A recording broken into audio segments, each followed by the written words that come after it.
there's a thing in Powered by the Apocalypse, like an Apocalypse World, and it's a good idea. When you either have, maybe we're playing a campaign and one player is gone for a while, and when they come back, it's a way to catch the group up to their character who's been out of the scene while other stuff happened. Mm-hmm. Or if we've had a hiatus in play, like we've had with this campaign while we played Dungeon World, when you get back in, instead of just presuming we pick up right in the next moments after the last game ended, a thing called love letters. You kind of write a letter to the character, establish a little bit of fiction that's happened, and then usually prompt a move, kind of figuring out what the trajectory was the character, what the trajectory was of the character when we last saw them. We just presuppose a few months have happened. Ask the player, kind of how did that work out? Let's have a move where we get to roll some dice and kind of see what happened. Mm-hmm. And that gives us kind of what's going on now. What I didn't do was get around to writing those little moves, or those love letters. But that might be a kind of a cool conversation to have with the both of you now. We can briefly recap what happened in the past,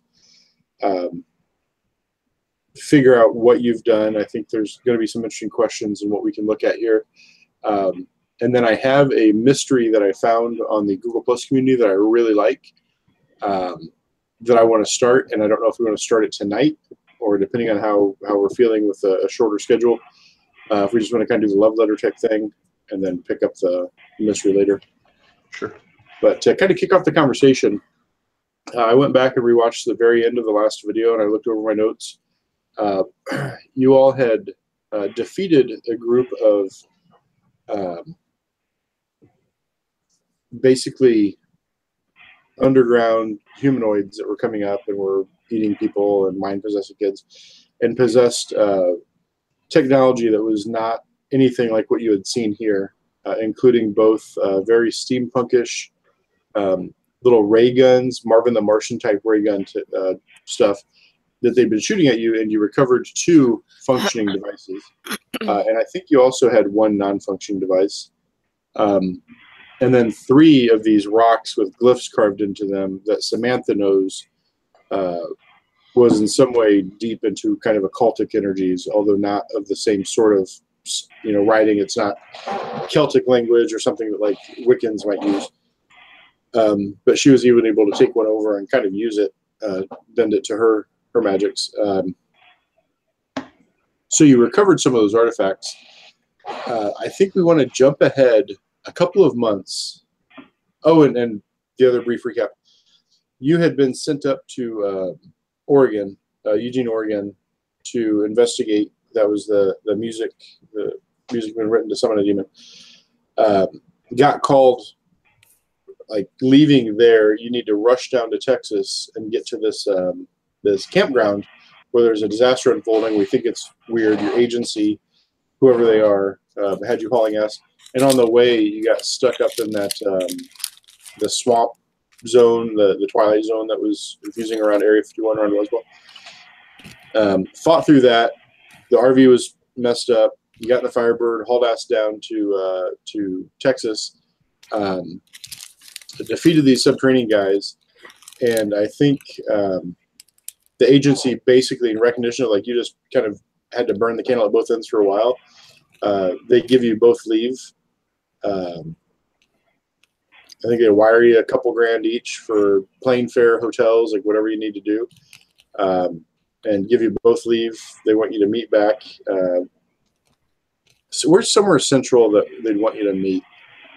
St. Louis, Crossroads of America. We get up to something like Indianapolis, somewhere over like Iowa City because it's kind of out.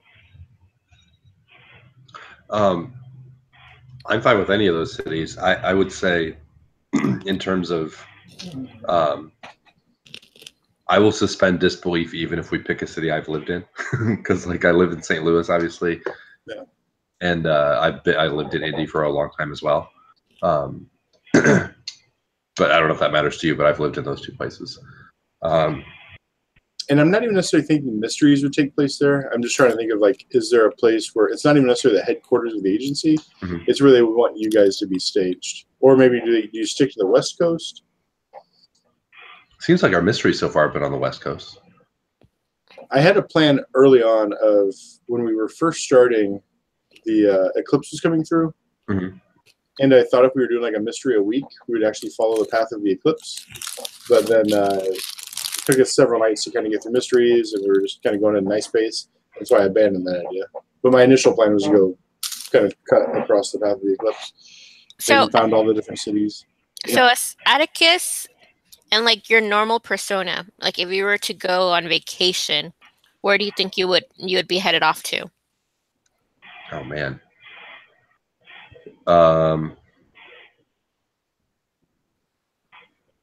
Probably somewhere where he could get in a little bit of trouble, but you know, like where there's somewhere like New Orleans, where there is sort of a seedier side of things to mess around in, but it's not, you know, like New York mob ties. You know, it's like a really accessible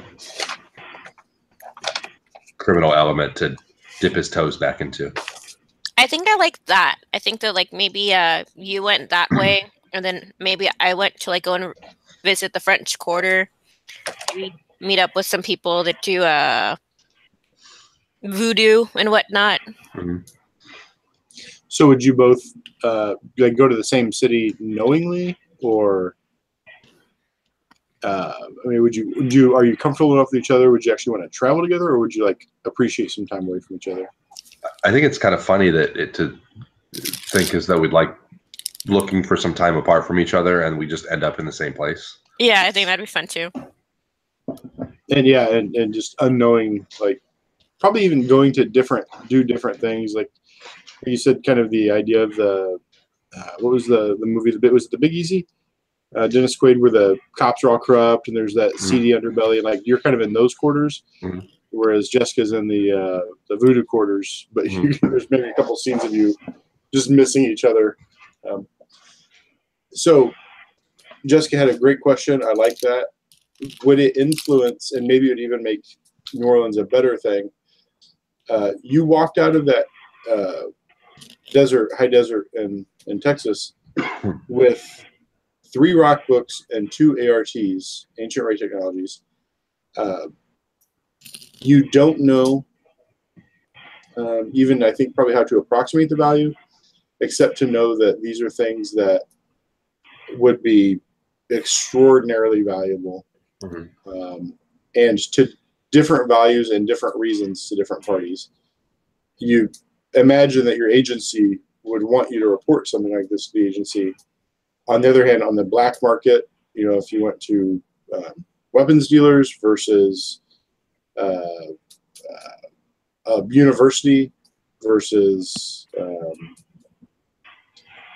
what would be like an Elon Musk, you know, not necessarily Elon Musk, but a person who does a lot of like private corporate research and things. What would Atticus and Samantha, and we can have a scene where we work through this, or we can just kind of talk about it at the player level. As you're kind of walking out of the desert, what you did is you took your horses back where you parked the Firebird. You left the horses, and you got in the Firebird, and you left. You didn't like debrief with Jensen. You just went on. So as you kind of get the call, like, good job, team. We're going to give you some time off. We want you back in 2 weeks or 2 months, back to, let's just say Austin, Texas. We're going to meet up in Austin, Texas in 2 weeks. We've wired a couple grand to each of your accounts under, you know, pseudonyms that you use to check in hotels. Enjoy yourselves. Good work. You saved a lot of lives. Now that we're kind of digging into what happened, the kids are all going to be fine. Amazing. It could have gone a lot worse. Do you have any information for them about the books or the arts? I'm not telling them anything. They don't presume to know. So you're not telling them. My instinct would be to not tell them anything unless unless Sam wants to, but it's not. Is it interesting if like this call is on speakerphone and like you're both there, like maybe Atticus answers it and Sam's sitting right next to him and like, so anything that we need to know about these guys as we start our research? Did you share a meaningful glance? Nope. Can't think of a thing. They're gone. We've got a couple of people that we're talking to. Seems to be some disagreement. Ranger Jensen talked about some U.S. Geological Services folks, but he got real cagey. Is that who you were dealing with primarily? And it was. Mm-hmm. And you had ended up telling him you were basically Men in Black. You were undercover as USGS and told him you were part of the secret agency. He's been kind of telling some stories, trying to get these kids help. There are a few other folks military there, but we think he seems to be a credible person. So we'll debrief him and back up. What was your, what were the elements of your story? And if you don't remember them, you just hand wave it. But we want to work with him and maybe cultivate him as an asset for the future. Do you give any impressions about Jensen? Or I thought Jensen was helpful to us when we were there and was willing to work with us. He did seem, a little bit goody two shoes for what we do. A little bit of a by the book kind of a guy, but he was willing to go along. He was resourceful, followed orders. Sometimes having a person like that, we don't have to give them the full picture. Sometimes that can lend us some veneer of credibility, and we'll keep in touch with him and we'll support him through this investigation and protect him from anything that might creep in on his career. He didn't ask too many questions, so that was nice. Very good. All right. Well, you both have earned some R&R. You've been pushing hard for us. We have talked to. Let me just double check. Was it Jim Bob? Bubba? Jim Bob. We've talked to Jim Bob. He's got your vehicle ready there in Nimoy, New Mexico. But we can have it shipped down to Austin to await your return, or you can go pick it up. Like, you're on R&R. If you want to deliver it somewhere, he can do that. You got a cell phone number, Atticus? Mm-hmm. Unless there's anything else, you know how to get a hold of me. I'm out. Later. So he disconnects the call. You guys are cruising down toward El Paso to take up the next highway west or east. Hey, so are you going to be taking the car, or can I take the car? The Firebird? Yeah. It's my car. It's your car. All right. Well, then. Are you asking to borrow my car? Well, we're going on R&R, so I'm going to need a ride. I mean, I can take you to a Thrifty or like a Hertz or something. Or you've got some money to buy a car. Or I can drop you in an airport. This is the long way of saying you're not going to take my car. Fine. How about you pitch me another $50 so I can get a plane ticket since you're going to take the car. As you say that, the radio like turns up aggressively loud on a song, and it's a song that just like exemplifies Atticus is like, he's just not even paying attention anymore. I think the throttle goes down under your foot and you just shoot off like a rocket down the highway. What's the song that and it's not Atticus using the controls, it's the car kind of responding to his. What's the song that tells her no, she can't have the car? Yeah, or the $50. Like, the conversation's done. Like, what is? Not the kind of music that Atticus listens to at all, which makes it even weirder that the car played it. But like, maybe it's CeeLo Green's "Fuck You." Okay. Very good. So, and this is coming from just looking at a couple of notes I have here. The driver's seat cannot be adjusted. when the Firebird gets destroyed, like the keys return to Atticus' pocket as if by magic, and that the car is Atticus's id. I think we established that Atticus doesn't necessarily believe in magic, but there's just a few things that he can't quite explain. And sometimes the Firebird will respond in interesting ways. Shooting down the road. In the back seat, probably shoved in a duffel bag, 2 ART devices and 3 rock books. What's the plan? We're still in the car together, right? Yeah. I mean, the rock books are sort of your thing. I'm never going to use any of those. And I don't know that I'm going to use these ARTs either. It might be nice to have one in my back pocket just in case shit hits the fan. But I mean, do we need 2 of both of these? You know what? Let me have the devices. I can make up for the $50 that you won't let me.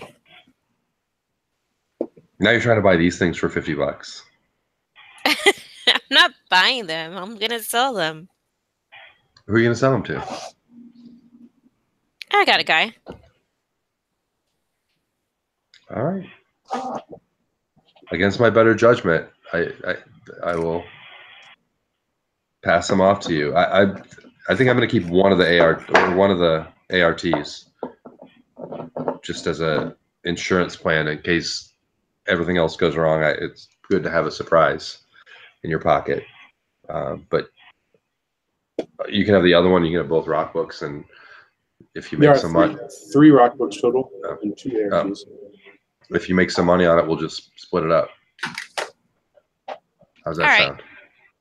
All right, 60-40. 60-40, and you never, ever, ever ask to use my car again. I refuse to say yes to that just because you never know. Maybe you're unconscious and I have to drive the car. Then 50-50. Those are my terms. All right, 60-40, and I won't ask for the car again. Deal. Very good. All right. So let's see real quick what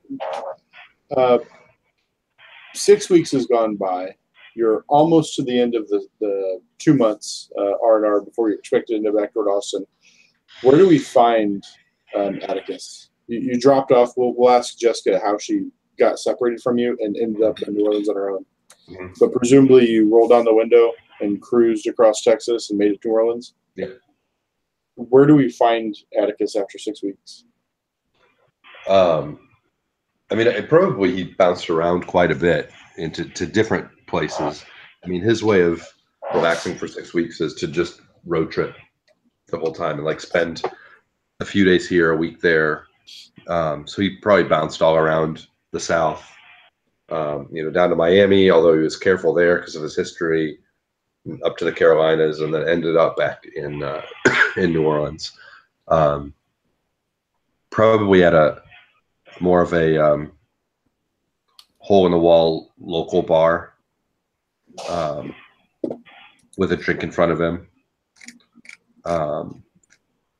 And he's probably been doing like basically being a bit of a shit disturber on the local scene. He's not doing anything big and bad and any sort of big criminal enterprise, but he's just enjoying like, oh, this is what it was like when I was young and new in all this, and kind of just screwing around and having fun, getting into little trouble that he can easily get himself out of. I can picture, staying off the radar of necessarily like the big movers and shakers, but you show up into a town, you're clearly more proficient than the yokels that you're dealing with here, trying to pull little scams that are just kind of non-consequential, maybe. Absolutely. More just to the fun of getting over on people and confusing people and starting trouble Okay. Give me a charm. Roll plus charm, and we're just doing kind of a generic move to see how things went for you. Nice. You end up in New Orleans after having traveled kind of up and down the seaboard, and then back over to the Gulf Coast. You started off with a couple grand from the boss, and you somehow have from the agency, you've somehow worked this up to about 50 grand through various little fleecing people. What's like the big score that you got that you just really like ran a deal, probably double crossed some criminal who won't go to the cops. They did not get your name like this because of this 12. There's not going to be any repercussions. You got away scot free. Like, what was the scam that Atticus pulled? I mean, it probably had something to do with. Oh gosh.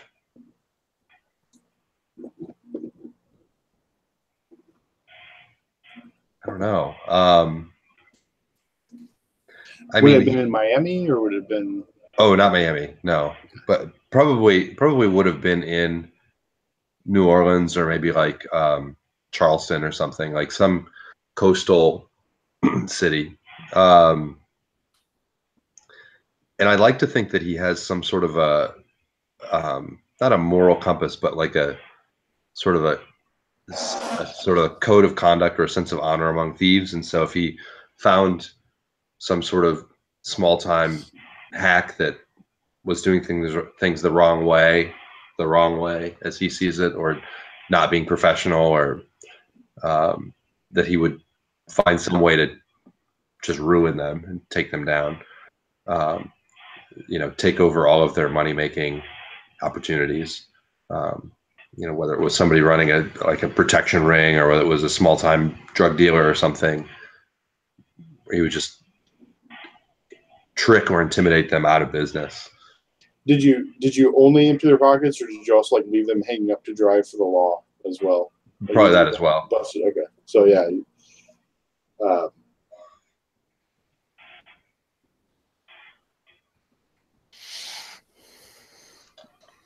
Like maybe it's the guy in the old comic book Twinkie ads who's like selling drugs to kids in a school playground or something, like the icky bad guy where he just totally ruins them. Okay. Yeah, I think it's also a deal where you probably got in at you were just kind of playing around and found this guy that was going to import some dope, and I'll make some money with this. I've got some connections. I can open this up for you. But as you're talking to him, like the scumminess just rolls off of him, and you figure out fairly quickly, like, you know what, fuck it, I'll take all the money and leave him. And like you said, he's the scummy dealer from an after school special for right. Bag of a comic book, and he's the guy Nancy Reagan warned us about. You probably end up doing something like put him in touch, like you get an undercover cop on the case to buy from him. I'm kind of picturing those assholes that hire undercover cops to like kill their spouse, and then they always have these like really dramatic crying fits, like, oh, I didn't mean it. But when you watch the videos and the subsequent interrogations, it's horrible. And probably get a great scene of Atticus just like giving him chances, like, oh, just be decent. Nope, he's doubling down. He's gonna be an asshole. He just burying himself, and finally, like, you hand over, you set him up for the cops, and they have everything that they need for him. Atticus rolls out of there, thick wad of cash. I think on your resources or on your character sheet. Nope, I lost you. I'm not hearing anything anymore. Mm-mm.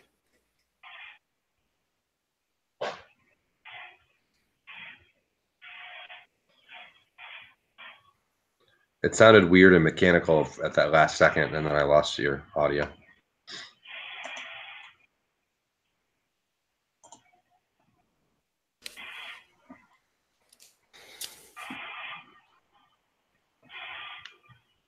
He got so mad he didn't want to play anymore.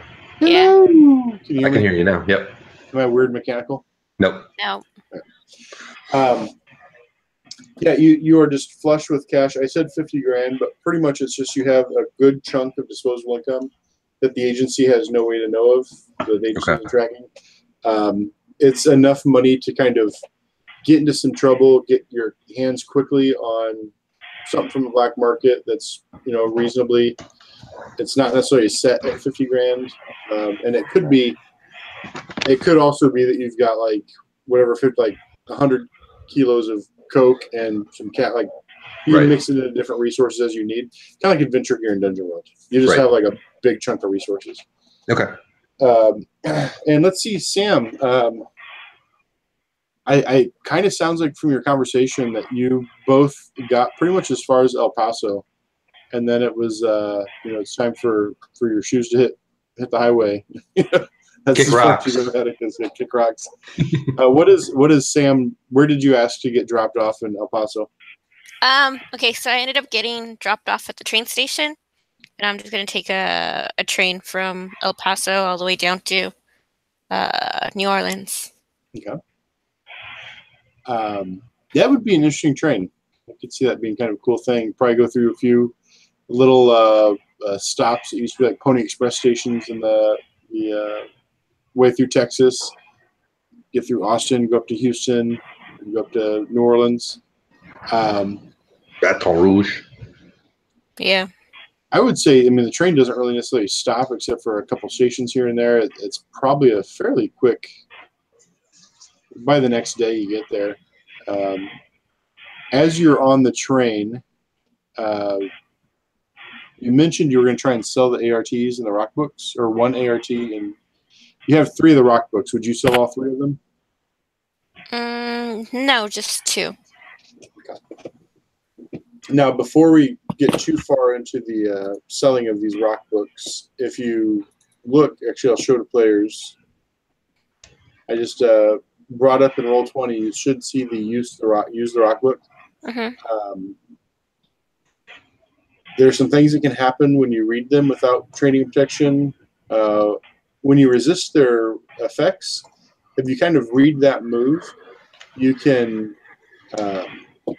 extrapolate what somebody can do with a rock book. So, like if you were to hang on to one of them and get proficient with it, you could use it to do some things. On the other hand, if you put these out there in the world, they might be something people could learn to reproduce. They might be something that people could use toward weird purposes, right? It's a thing to consider. You have what might be the equivalent of like psychic plutonium. So I think Sam would at least understand that it's just a really weird thing.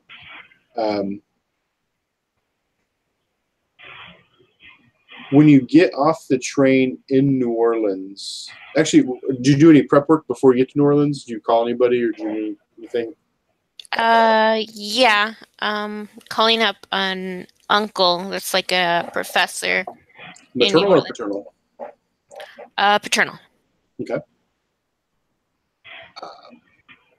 Yeah, you have his. Do you have his office number? Do you have his home number, cell phone number? Cell phone number, office number. Okay. And do you speak to him enough that he would recognize your number? Yeah. Okay. I haven't seen him in ages though, but. So phone rings a couple times and he picks it up, and you just kind of hear Samantha. Is everything? Is that you? Is everything okay? Yeah, it's me, Uncle Charles. How's everything going on at the university? Everything is great. What does Uncle Charles teach? He teaches.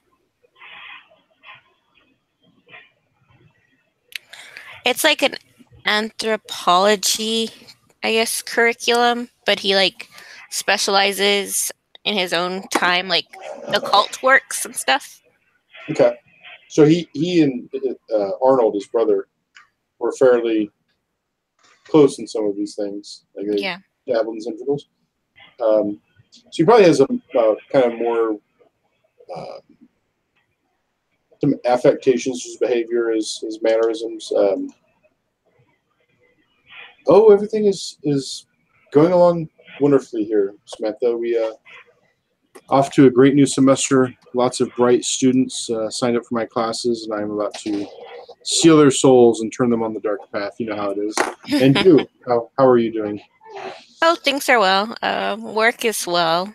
But I'm off on some vacation at the moment, and I just wanted to see if I could swing by your place, maybe spend the night or two. Absolutely. My door is always open. You know that. Blood is thicker than water. When can I expect you? Probably later on tomorrow. I have plans tomorrow afternoon. You're welcome to come by. We're having a seance. We have an old widow that would like to contact the spirits of the deceased. And while I believe they've moved on, she has deep pockets, and we shall see who we might reach on her behalf. After that, I am yours, and you're welcome to be in attendance. Please come on by. Will do. So Charles will be expecting you. Mm-hmm. Are you going to use Charles as your link to try and move some of this stuff? Yes. Okay. I think as you get off the train in New Orleans, you've been here plenty of times before, and the city just pops. It's vibrant with lots of spirits that are summoned. Just the festive mood of the city, especially if you get here during Mardi Gras, which it's not right now. The number of travelers coming here with high hopes, high expectations for a little bit of adventure, a little bit of spice in life, and then just the steep culture of like the occult in the area. Usually, as you step off, you see spirits kind of dancing, running, just everywhere. The place is just alive. That only people with the sight like you can see. As you get off, you notice they're a little bit like the spirits tend to stay a little distant from you. It's almost like they're not seeing you. And as you get too close to anything, and I'd like to hear you describe a scene, they shy away from you. It's kind of like when you walk into a home and there's like a cold spot, and you just kind of like try and move through it. You're like a cold spot moving through these spirits. What do we see that exposes this to Sam? So typically I can see kind of spirits all around, like little fire fairies or like air spirits, or kind of like the same spirits that we saw in the desert. But as I'm walking by, like all you see is just like I guess the best way to describe it is like in cartoons when you just see like that little puff of smoke and then just like those little lines to show that somebody like ran away quickly. Okay. It also says you can see magical influences, and I think as you go through certain neighborhoods that you would tend to go through on the way to Uncle Charles's house, you'll find like buildings and homes that are warded, and probably even like neighborhoods, like the curanderos or the witch doctors in the area have gone through and put wards to kind of ward off certain things. You can feel like a humming coming from your satchel where these rock books are. You hear something. I think you see some you can see these lines that are, again, so old and worn into the stone or painted on with like chicken blood, and the blood is long since washed away and the residual magic is there. As you cross like weak ones, you actually see some like short out as you come across them. Others kind of pulse, and you feel yourself kind of steered away from like the powerful ones. Real briefly, what would you share with Charles to get him to help you move these items? I would show him the broken book, figuring that probably wouldn't hurt him as much as like the normal ones. Okay. And the broken book, I think, is in addition to the 3 that you have. Yeah. And do you remember the dark powers that give you your power? They wanted you to keep one. Mm-hmm. Yeah, you show that to him. You're going to ask him to help find buyers for these. Is that correct? Correct. Do you have any parameters that you want to give him? Do you have any sort of? Do you just want as much cash as you can get? Do you want favors from powerful people? What are you looking for to get for these things? Just as much cash as I can get. Yeah. And then is the ART involved? Is Charles doing the ART also? No. Just I guess 2 books and the broken one.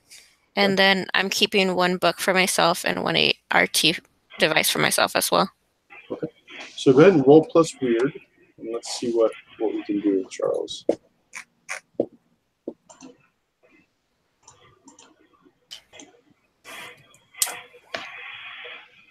Okay, nice. I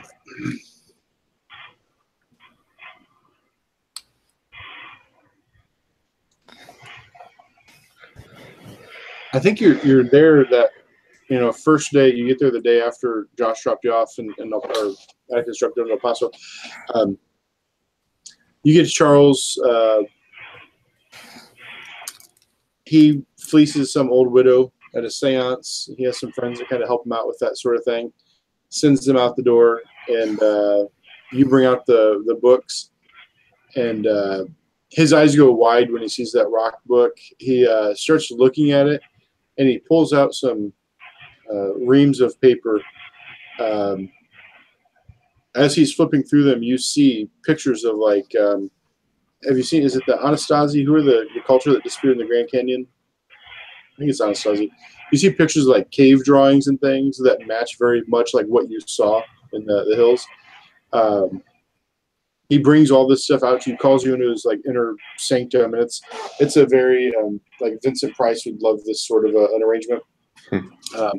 He's flipping through and he's asking you questions, and he starts describing the Desros, little creatures that you got these from, in some amount of detail, and wants to know more about what you experienced. Are you forthcoming with them?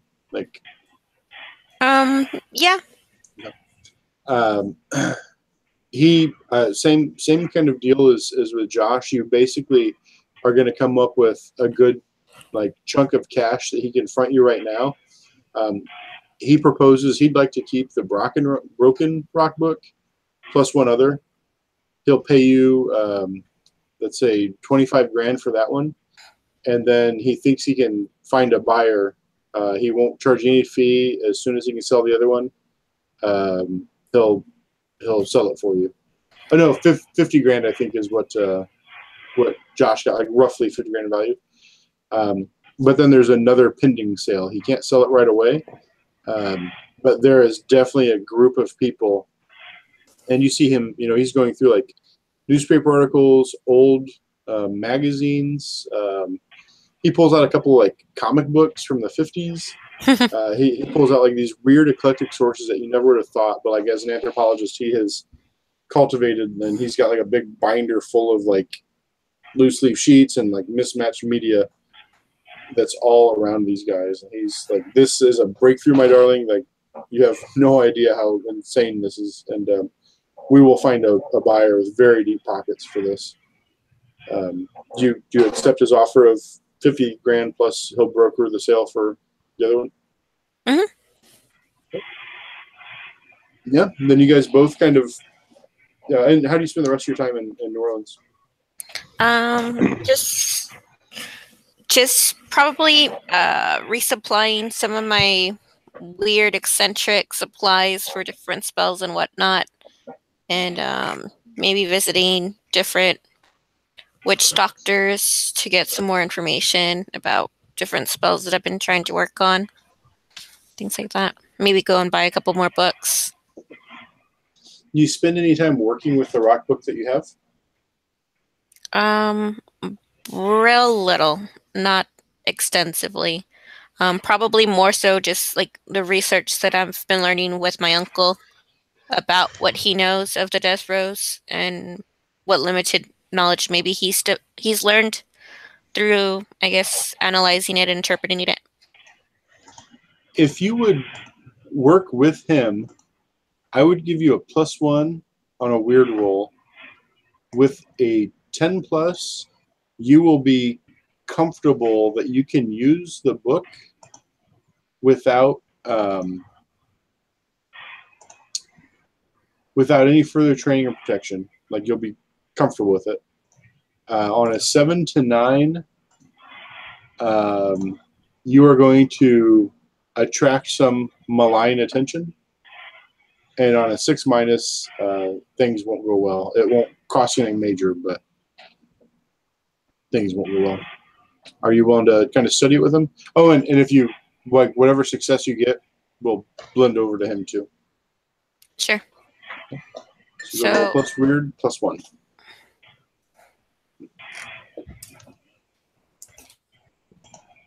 Nice.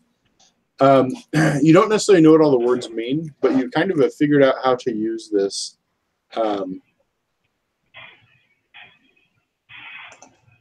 You know that you can use the rock book with a weird roll to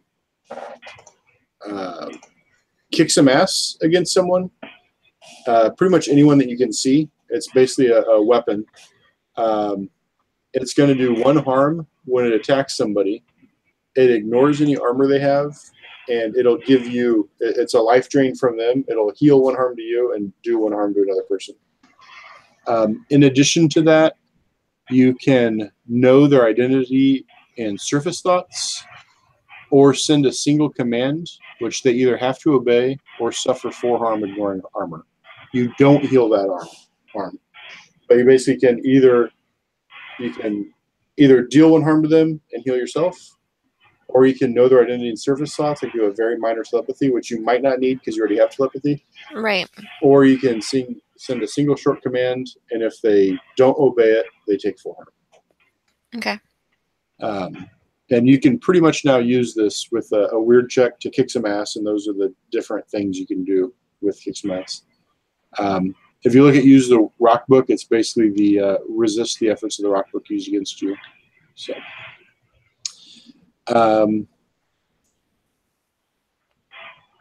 bam, I think that kind of catches us up then. So after 6 weeks have gone by, you're both in New Orleans. What's the scene, Josh? Where is Atticus when you realize that Samantha's in town also?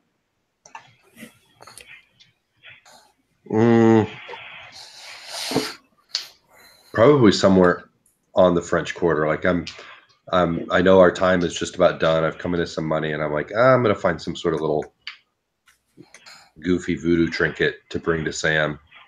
She likes that kind of stuff. Just some sort of little goofy icon that I can find. So I think it's goofy, at least. I think as you could kind of go into the kitschiest, worst shop, and like the camera is following you and has like the clear idea of like, no, this place is too classy. This place is, this is the right kind of like kitschy shithole. That's where I'll find something. And like as you go in there and like you're like thinking of a piece, we probably see Sam like picking that piece out for herself. Like you just nailed it. What are you looking for like a piece of costumery or No, like some like little voodoo component or like artifact, you know, like whether it's like a monkey paw or, you know, a shrunken head, or just like, I know she's into weird goofy stuff, but I have no concept of what weird goofy stuff is. And so I'm like, I don't know. To me, I have just the basest idea of what it might be.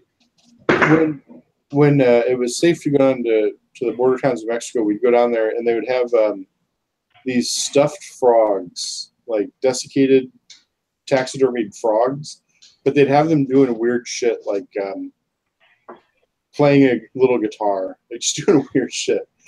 And because of the Froghemoth episode a couple mysteries ago, I'm wondering if there's some sort of like some way there's like a taxidermied frog with like a zipper in its belly, and it's like you can fill it with different things. Or I don't know. Sure. Is that like a frog a thing, Jessica? Huh? I'm just idly wondering about that. What were you saying, Josh? I was going to say, I mean, on one hand, Atticus really studies people, and so I think he knows sort of what. I think if he thought about it, he could figure out what Sam would really want.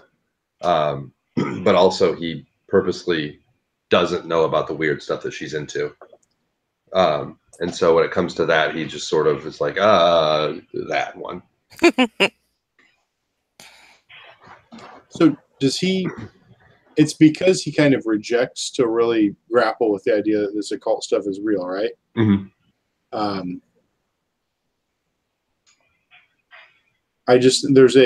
There's a part of Atticus, because the Firebird keeps showing back up.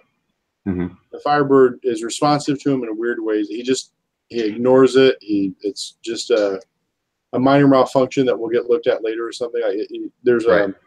It's like an opposite of faith. It's turning a blind eye, right, instead of turning his otherwise shrewd mind on an issue. Okay.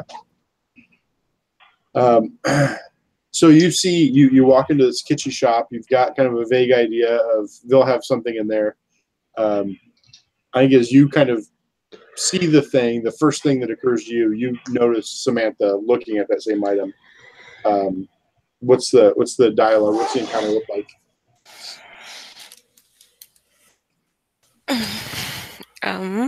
Set the scene right. I'm picturing like a head shop that you walk into any place where you get like marijuana pipes, and they always have like exotic pipes, and then in the back there's the porn, and there's always cigarettes on sale. So it's probably like a magic shop, but there's also like cigarettes and lottery tickets. In the back corner, there's probably lots of like whatever the tourists all want to look like. I survived Day of the Dead in New Orleans or something like that. Right. But then there's also like the corner that's like what Samantha knows to be really magically imbued crystals and things like that. It's just like the one display that those in the know. So yeah, you're in kind of a dingy little shop, but there's that one corner of the real deal. So Sam, you're there. I kind of picture it like maybe I had already gotten that object and I was at the cash register, and then Atticus is coming up behind me, so he's the next person in line, and I'm just making idle small talk to him of like, oh, that's a really good trinket. You getting that for a girlfriend? And then I look up at him and go, oh, do you have it? Wait, Silver, what are you doing here? And I noticed that she has the same thing that I'm buying, and I'm like, I'm just getting myself something for me. Are you buying me a present too? Because if you are, I'll put this one back. I actually didn't think you were interested in these type of objects, but Oh, I'm not. But you're buying it for yourself. I mean, I needed something for the cigarette ashtray and the Firebird. Wait, were you buying me a present? No, you've got one already. Why would I buy you something that you've got? Okay. Are you following me around or something? No, I was actually here visiting an uncle. And yourself? Just enjoying time off. Definitely staying out of trouble. You staying out of trouble? Highly unlikely. I never get in trouble. You never get caught. There's a difference. Right. No, that's why I'm never in trouble. All right. Well, I'm not saying I'm a good person. So what is this that I'm buying anyways? I just liked it because it's shiny. It's actually a talisman for good luck. You're supposed to hang it on the rearview mirror of your vehicle to keep you safe, so your car never gets destroyed. Is that really what it is, or are you just following up? I'm just bullshitting him to see if he'll actually buy it and hang it up. So remember that Atticus has a power. Anybody who lies to him, he knows they're lying. He doesn't necessarily know what the truth is, but he knows they're lying. Like, as you say this, it's been 6 weeks since you've known him, and you never really knew he had that power anyway, right? Sam didn't. Jessica does as a player. And so, like, you're selling this line of bullshit. Atticus, like, you know it's bullshit. Mm-hmm. Oh, great. Well, I'll have to, I don't know, what if I wrap it around the neck of a bottle, will that bottle never break? And question number 2, if you're buying this for yourself, does this mean that your freeloading ass has a car now? No. I was actually going to put it on the RV, since that thing's always getting demolished. Oh, fair enough. Okay. Well, maybe we can put both of them on the RV and it'll be extra special. All right, sounds good. Well, I'm actually headed out to go get some dinner with my uncle if you'd like to come. Sure. I mean, if I'm not gonna be imposing, yeah, absolutely. Oh, no, not at all. I've actually been talking to him about you extensively, so he knows about you pretty well. God damn it. So I think we cut to the dinner, and it's I think a dinner at the uncle's house, and he probably has a few guests over, and I'm picturing the seance scene in Beetlejuice, where they. Oh, this is the seance that I'm going to? No. The seance is long past, but I'm picturing that scene where, like, it's the occultist, and then he's got, like, some normies in there that he's just trying to impress with, like, theatrics and drama. But as he's talking, you know when he's lying and when he's not lying, and you get the clear idea. Now, granted, your power doesn't mean somebody's right if they're not lying. It just means they believe it, right? Right. Somebody can say a thing with full conviction, and even if they're wrong, you won't know. Right. But this guy truly believes he knows some weird shit. He also truly is more than happy to bullshit you, his niece, and the other guests through the dinner. But you get the sense that he is an expert within his particular ballywick of anthropology, especially related to, like, occult stuff. Not only rooted in the New Orleans area, but generally, like, this might be a person to call in the future if you ever need an expert on the occult. And I also know that he's a good salesman. Yes, yeah, very charismatic, intellectual, surrounds himself with people who buy his bullshit. You think he's got a good reputation probably at the university and abroad. You probably see books that he's published, papers he's delivered at conferences around the world. He's very much kind of the Ghostbuster academic with a good reputation. As you're both at the dinner, did you have a particular reason to want to bring him to the dinner, or were you just kind of throwing a thing in the world, Jessica? Just throwing a thing in the world. So I think as you're both at the dinner and you've eaten and drank, and maybe after the guests have gone, the uncle has asked some questions, wanted to get your opinion on the Desros, the little underground people. Would you talk to him about that or not, Atticus?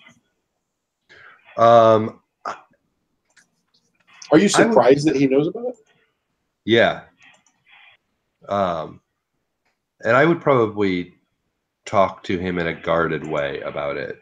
Like, I'm not crazy about the idea that he knows anything about me, let alone sort of what we do. But I understand his family, so I'm not, like, angry about it. He doesn't know that, like, we're monster killers for hire. He just knows that, like, I go out, I come back with money, so he thinks that maybe I'm doing, like, anthropology research as well. So. Okay. And from the conversation, you can tell a couple things. One, he alludes in some way that he bought one of the rock books from Samantha. He also makes it clear that he's trying to sell the other one and has not yet sold it.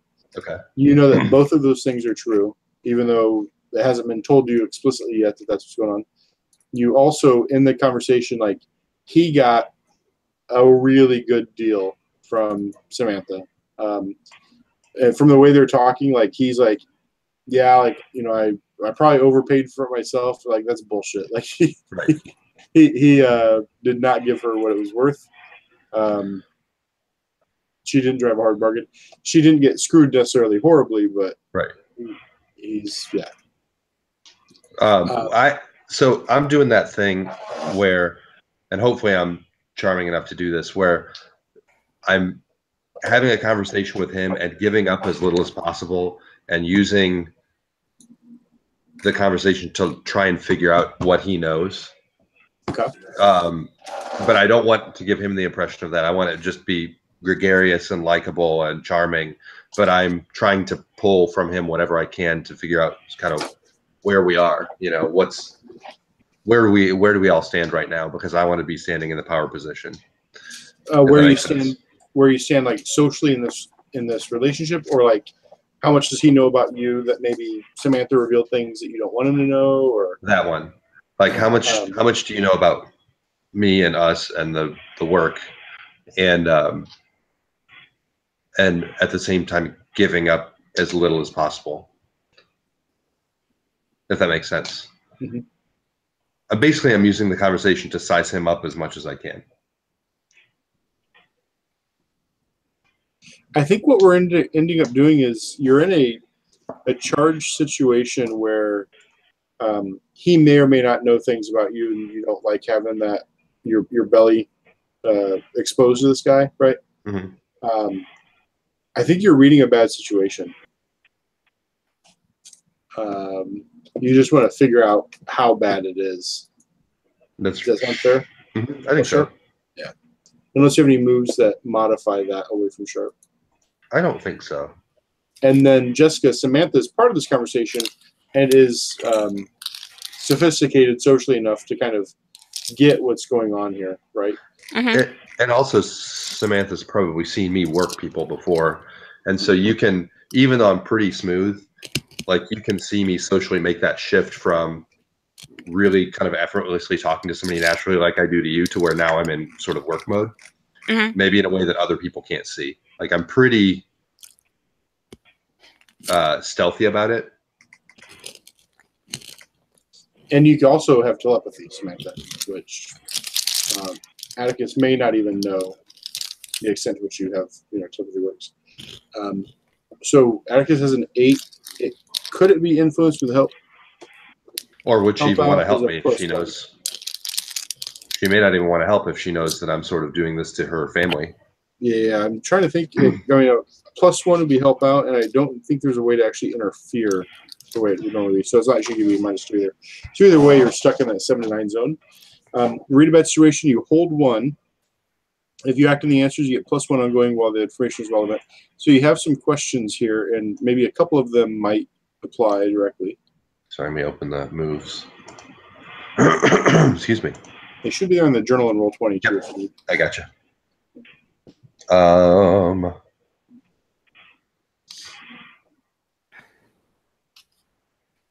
How about are there any dangers we haven't noticed? To the kind of the direct line of questioning that you're going about, you get a strong sense that he hasn't figured out anything from reading between the lines. What Samantha's talked to you about, it's been really restricted to the time in the desert. Mm-hmm. You don't think that he has any inclination of your personal history. Is that right, Jessica? You said it was really just about the Desros. Yeah. So he wouldn't know anything about Federico de Grossa. He wouldn't know anything about your background before. Doesn't even know that you're working with her.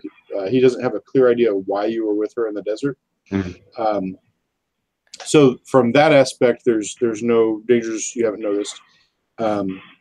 It does occur to you that this guy has one of these Desros books, and for whatever it's worth, like he could probably get into some trouble with that. Okay. And Samantha has one also. Right. I think you gather from their conversation, though, that they've both gained kind of an element of mastery with it. which kind of prompts it, not mastery necessarily, not direct mastery. They have used it enough to be comfortable using it without immediate chaos. Have you worked with the ART device, either of you, since you both have one? I probably played with one just to screw with people. Like, I know it makes people feel sick, and I know that it can mess up people's devices. Okay. So, I mean, I'm the kind of guy who would needle people from across the room in a bar to just, if there's just like a subtle way to do it, I would absolutely play with it.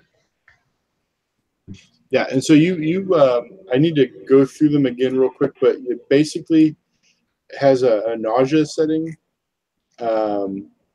You go to use an air device.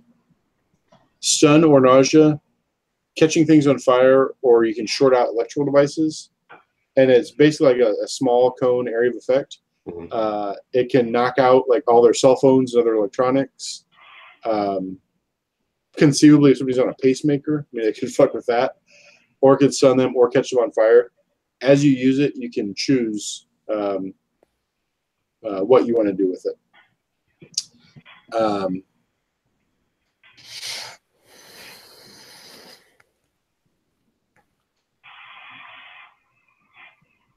Very good. So, and you both, or at least Atticus is passingly familiar with kind of how to mess with the thing. There's no like clear dial. It's probably like an amount of pressure that you place on the trigger. Or like there's something we'll figure out and play. As it goes wrong, we'll probably learn more about it. Has Samantha played with her ART device at all? No. No. Okay. So yeah, you have it, but it's go ahead, Josh. I was going to say, and essentially, I'm learning that the uncle is mostly harmless, just other than the fact that he's got the rock book. Yeah. And that he has an agenda for personal knowledge, maybe a bit of a glory hound. You know, if he probably would be willing to cite you as a source and put your name in the book if you wanted, or to leave you out entirely. But like he wants, as he's questioning you, what he really wants to know is kind of what you learned while you were fighting the Desros and what you know about them. And I think in the process, if you're forthcoming with him about those sorts of things, once you figure out he's mostly harmless, are you willing to kind of relate your experiences and what you noticed about the kids and all that stuff? Yeah, I'll reveal just enough to kind of satisfy him. I probably won't give him all the details. Like, I may not even let him know that we saw the Desros unless he already knows that. Like, I might just like leave it as though like we were tracking them and we saw the kids. But if Sam's already revealed to them that we saw them and we interacted with them, then I won't step on that reveal. What does he know, Sam? Is that could be important. He knows that we were. Was it El Paso? I think it was up by there. It was Springs. I've got it here. You're up in Pine Springs, Texas, by El Paso. Okay, so my uncle is aware that I can kind of see weird spirits and whatnot. I'll probably have told him something along the lines of that I was led to that area by the spirits and that there was like little activity and they were kind of telling me that they were scared of the area. Probably that I never did see the Desros, but that about the fire encampment, finding the rock book within the firing, doing a little bit more excavation in the area, finding a few more books, but not necessarily the actual fight battle or that people were affected by the Devros. What ends up kind of at the end of the evening, he's very disappointed that you all haven't actually met the creatures, but finding like working devices, the rock books. Does he know about your ART, Jessica? No. The rock books prove that they had at one point been active in the area of Texas, around El Paso where you found them. These things appear to have been around the world with a consistent language, like these runes that you see, and he pulls out the broken rock book, and he starts showing like these have been repeated in Southeast Asia, all over the place, kind of names all these different locations. A lot of times, if you've ever heard the kind of ancient alien theorists that talk about the pyramids that appear in Easter Island, South America, and that they're all, he's very much in line with that kind of thing. But then he pulls up some photographs from what's the American base? It's not McKinley, the American base in Antarctica. He pulls up some photographs of these big stone, looks like big 4 foot by 4 foot pavers that they pulled up from underneath some deep ice. Has the same kind of writing on them as he relays that it's from that. He says around the world, and the best theories we've come up with is that it was an ancient race that was here, long before humans were sophisticated. We hear tell of these humanoids, and then there's some people that speculate that the humanoids served some greater master that was the developer of these technologies, and some of it kind of tunes in with what you had learned about these little creatures on your own. You probably could, if you talked to him about what you saw of them, help him. But what he's planning to do is raise funds to do an expedition to Pine Springs. He's going to go find out what he can about these things and try and find Bigfoot. Basically, he's got that trajectory now, right? Cryptozoologist. Kind of, yeah, but he thinks that there's going to be these rock books are just the tip of the iceberg. There's going to be a lot of stuff. If you guys want in on the research, you've already seen some. Maybe you could go. He has all these grand plans that he's probably just drinking, getting pissed into the night, and talking about that. I think we should take a quick little break. If you guys want to keep going for a little bit, I can. I'm down for whatever. I think if we take a little break, come back at 10 to 11, and we can start the next mystery and just kind of push into that for a little while. Okay. Right. It might take me slightly longer because I'm going to try to feed Odie on our break. But I'll get back just as quick as I can. Let's just say 11. I'll be back before then. If you get back before 11, great. Okay, cool. See you in a bit. Bye.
I don't know. I'm not got my little bowl here.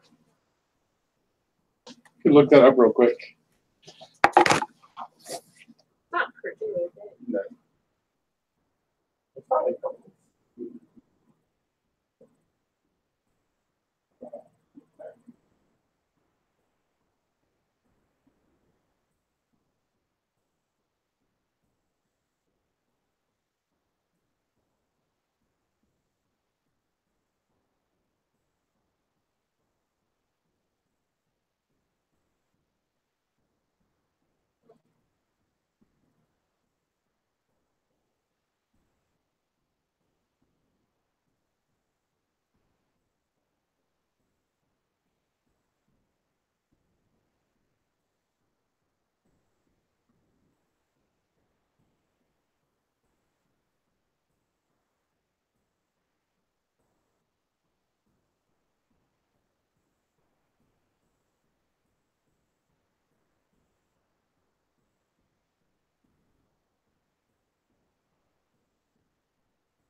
Read up on the real quick.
Hello, hello. Hola. What do you eat? You did. Good. Jessica, are you behaving? No. Good. Oh man. I know it's her. Andy, did you eat? I've got some pretzels left and this M&M. A single M&M? Mhm.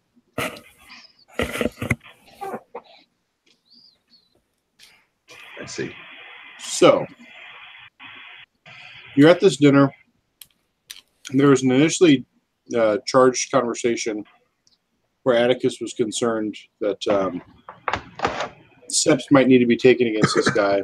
It seemed like while Professor Charles, is he a Phrase? Yeah, Phrase was your paternal name, right? Yeah. Dr. PhD in anthropology, not medical. Dr. Charles Phrase is by no means stupid. He probably deals with a lot of people who he just doesn't want to pry into their backgrounds too much. He seems to take you at your word.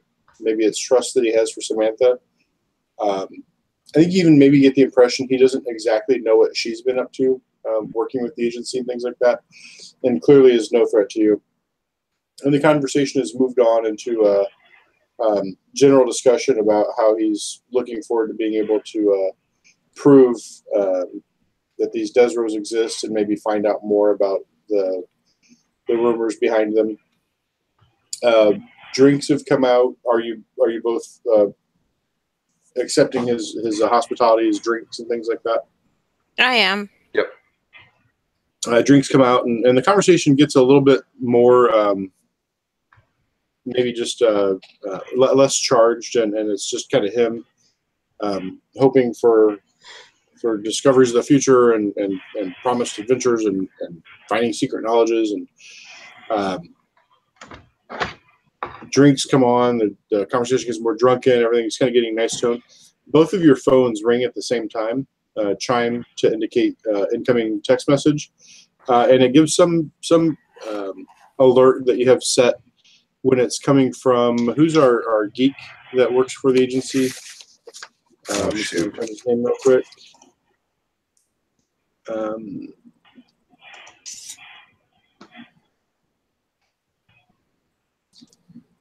I don't see it here right off the top of my head.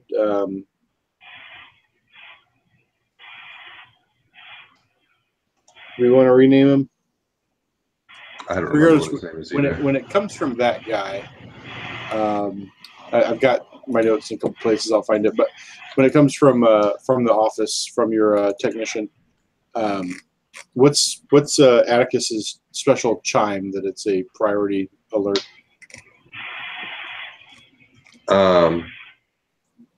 It's the old school AOL. You've got mail.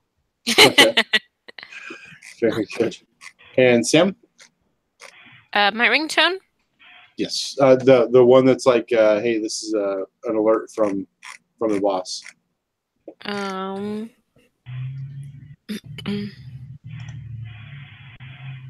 Maybe girls just want to have fun, like completely. Picturing a MIDI file of it though. Just Yeah. the MIDI tones. Okay. Yeah, both your phones kind of go off at once, and Charles is kind of mid drink, and he kind of pauses over his drink. He's a little kind of cockeyed, half drunk. Looks at you both and shrugs and takes his drink and puts it down. I'm gonna go fetch some more drinks. And he gets up and walks out to leave you your phones. That's nice of him. Should we do this? Answer the phone call? Yeah. It's a text message at this point. Okay. And as you both check your text messages, they're both the same message coming from our IT guy. Urgent. It's all caps. Need to know where you are. Report in. You need to meet up with, and it names your partner Atticus. You need to know with Samantha. You need to meet up with Atticus. We've got something big coming on. and need you mobile ASAP. Report in. And report in means a certain thing to us, right? It means Austin, I guess. Yeah, it doesn't necessarily mean get there. Like call him back, get Okay. back with him like as soon as you can. Not necessarily like get to Austin first. All right. All right. Are you gonna call or should I? I'll go ahead and call him. You talk to Uncle Stiltskin. All right. So I'll step out to the front porch, drink in hand, and give a call. And I might even like walk out on the sidewalk and kind of pace a little bit because I love that you can walk with a drink in New Orleans. Very good. Yeah, you're going out to the front porch. He has, I think, a fairly big estate that's like in town, but it's one of the old, probably not, a millionaire, but he has a comfortable living and has a nice big home in the Like city. a big old plantation house or something. Yeah. Probably doesn't own the land around it so much, but he has the home. Like he doesn't actually have the plantation, the grounds. Right. And you know what? It's in a area that like there's a lot of voodoo shops and palm readers and all that sort of thing in the neighborhoods where the plantation was. Probably the slave quarters is like a huge bar that serves like the juju community and yeah, you go outside, drink in hand. You call in and I didn't find his name yet. I'm going to say it's Pete for now. Pete answers like on the second ring. Atticus, glad you were able to see this message. You know where you are. Need to get you in touch with Sam as quick as we can. Where are you at? I'm with Sam actually. R&R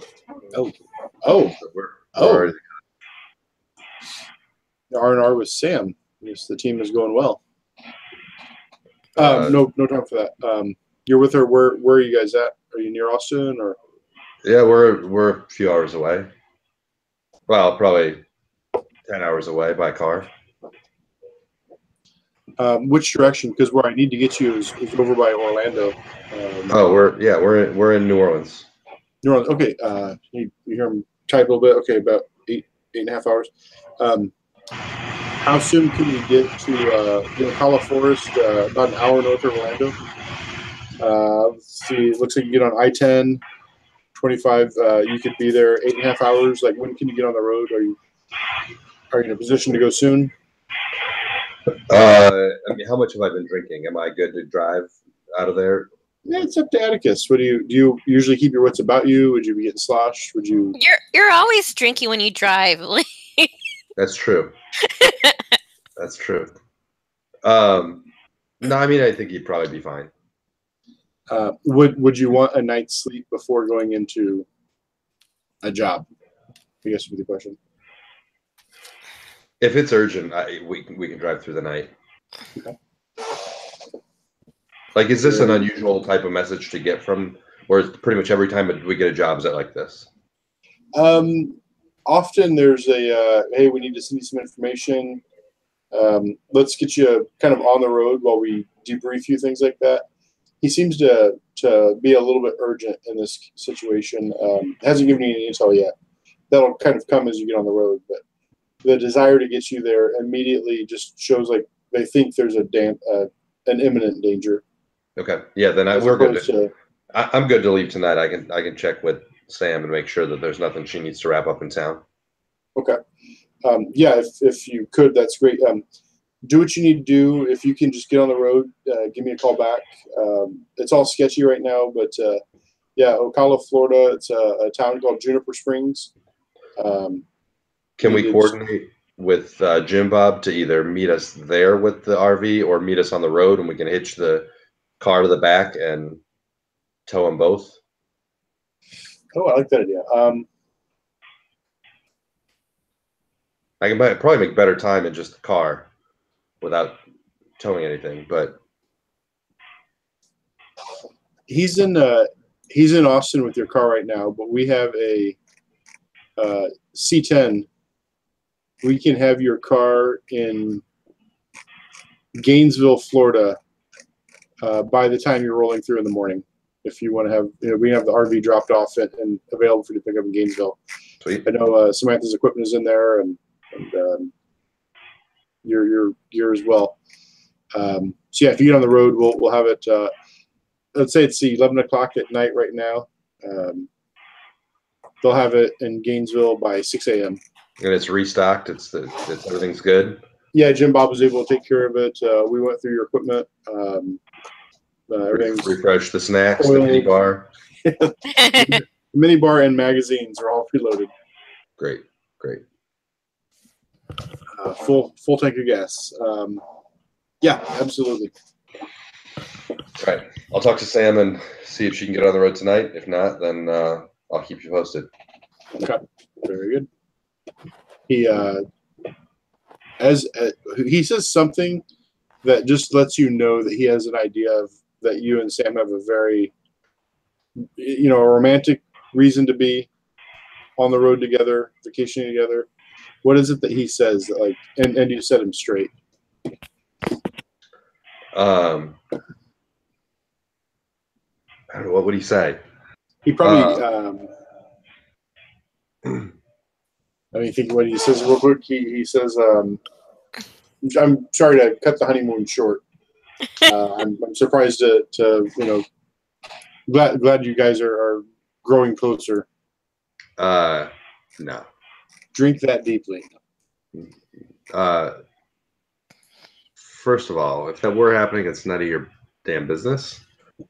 Second of all, I'm an asshole and she's nice, so that's not happening. She's gonna find some very nice weirdo someday. That's not me. He just doesn't even kind of respond. He just gets quiet and says, "Oh, okay." Maybe he knows he crossed the line or is worried he crossed the line. Doesn't know how to respond to your self, I don't know, not degradation, but yeah, so I'm sorry if I crossed the line, sir. We just need you there in Florida, and that's the end of my message. I'm sorry. Whatever. All right. I'll go back in. I'm sorry, I had to lean down. I dropped my pink sparkling nail polish. Sure, your nails look fabulous. As you go back in, Sam is in there. I think Charles has come back out, made his way back out with a fresh platter of drinks. And are we drinking something like really like straight ahead New Orleans drink, like some sort of? I've never been to New Orleans. What would a homeowner serve guests when he's kind of excited about the prospects? I was picturing like something like port, but there's probably something that's more New Orleans. I mean, a really, like, if he's a sort of a classy, kind of educated guy, like a really classy old school New Orleans drink is a Sazerac. It's kind of whiskey with just a little bit of absinthe in it. Okay, that sounds good. He's a bon vivant. And yeah. So do you do the same thing where you pour the absinthe over a slotted spoon with a sugar cube and like no, it almost is like an old fashioned with absinthe in it. It's pretty simple. But it would look like whiskey on the rocks with something in it. He has a bottle that's green glass blown into a fairy for the absinthe, and he has some sort of old nice some like French whiskey, some wonderful thing. Do the French make any whiskeys? I'm sure they do. I'm sure they do. Yeah. I was picturing like a Louis XIV bottle of wine. He's got like the equivalent, something that would have been like in his he's broken out the good stuff. Yeah. But not your general American bourbon or something like that. He's got something fancy that he's brought out, and he's kind of mixing them up. Has set Sam's back down in front of her, reaches over and hands you one as you enter the room, and then sits heavily down in his overstuffed chair and toasts to future adventures. Yeah. Perfect. Speaking of future adventures, we just got a call from work, and they need us to get on the road as soon as we can. You know, I'm down for whatever you are, Sam. If you want to do a little overnight road trip, that seems like what they prefer. But I mean, we don't necessarily need to do what they prefer. No. I mean, we should totally get on the road. I don't want to overstay my welcome with you, Uncle. But job does keep me kind of busy, so I think it's best that we take off tonight. You could never overstay your welcome, but I would hate to keep you from pressing duties. It was great to see you, niece. I know our classrooms await your return, and you need to finish that degree and come work with me. Perhaps join me on the adventure. We have caverns to explore. Right. He calls in. I think he's got like a housekeeper. She comes out with a wrapped thing of food, like some leftovers from the dinner, some charcuterie and stuff like that. Nice. Kind of brings it out and says, "Here for the road. I was going to give you this silver for tonight, Mr. Silver, to take with you, but please, this might feed you both for the next day or two." That's nice of you. Yeah, so we're off to New Jersey. So we will wish you best of luck on your trip, on your exploration. Right. Let me just go pack my bag real quick. Silver, I guess I'll meet you outside by the car. Heard. As she goes out, I'll kind of nurse my Sazerac while she leaves. and he starts talking to you about different paranormal things. The Jersey Devil, like he just doesn't even question that you're going to New Jersey, and kind of starts going on about the different mysteries that he's been part of or heard about there. And I'll try very amiable. I'll try to feed into his stories a little bit. Be like, yeah, I think it's a far northern chupacabra sighting that we're tracking down. He hasn't yet gotten the idea that he didn't know why you were in the desert together, and now he kind of hears this, and you think, I mean, he's fully now invested in the idea that you are being sent to track down chupacabras. Like, he's starting to spin with ideas of who you might be working for. Like, you've just built a seed that's going to grow into this wild tree that is misinformed from its very root on. And yeah, give me a manipulate someone to plus charm. And I don't know if my well, I've already done the action, so I won't do it. Oh, what are you thinking? Well, I have the grifter move that says anytime I'm going to manipulate someone, I can ask the keeper what will convince this person to do what I want. I don't know that I'm really trying to get him to do anything, and I already said what I'm doing, so I don't think I'm going to use that move. You know what? And it could come up, and I'm calling for a manipulate, but maybe that's not the intent we're trying to do. I was kind of thinking you were just trying to really impress him and cultivate a potential like source of good things, etc. And from that, you can choose whether or not you want to do the move. But I think he is someone who he has to travel between the worlds of like legitimate authorities, government institutions, grant funders, things like that. Because of his position at the university, he's got to deal with like stuffy suits. But then he also has to be able to go into a room full of like witch doctors and convince them that he's legitimate. Right. And you've convinced him, and I think what will convince this person to do what you want, that you have access to like people of power, resources, like you're somebody with a job that sends you on a mission like this, like really intrigues him. And that might be the sort of thing that it could be you're part of the very conspiracies he's fighting, but you think he's not inclined to believe his niece would be in that. So like you're almost like Fox and Mulder, like your agent's buried within the group. Does that make sense? Yeah. Like you get the feeling that he kind of really digs this idea, and he's already thinking of like, oh, when I need to go like find the Desros or do things like that, these are people I could use. Good friends to have and people I would want to reward. So my idea of manipulating somebody was just to see like how eager he'd be if you called him without Sam. Right. He'll respond to you. Well, let's see. Roll high. Absolutely.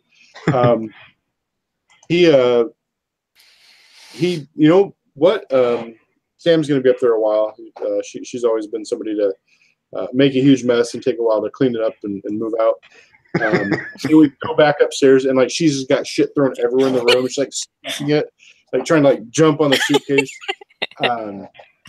He comes back out with a book that he's written on like cryptozoology of this one's focused on like the Northeast, and he flips through it and he like tags like Jersey Devil, and he, you know, I've done some research. This might help you.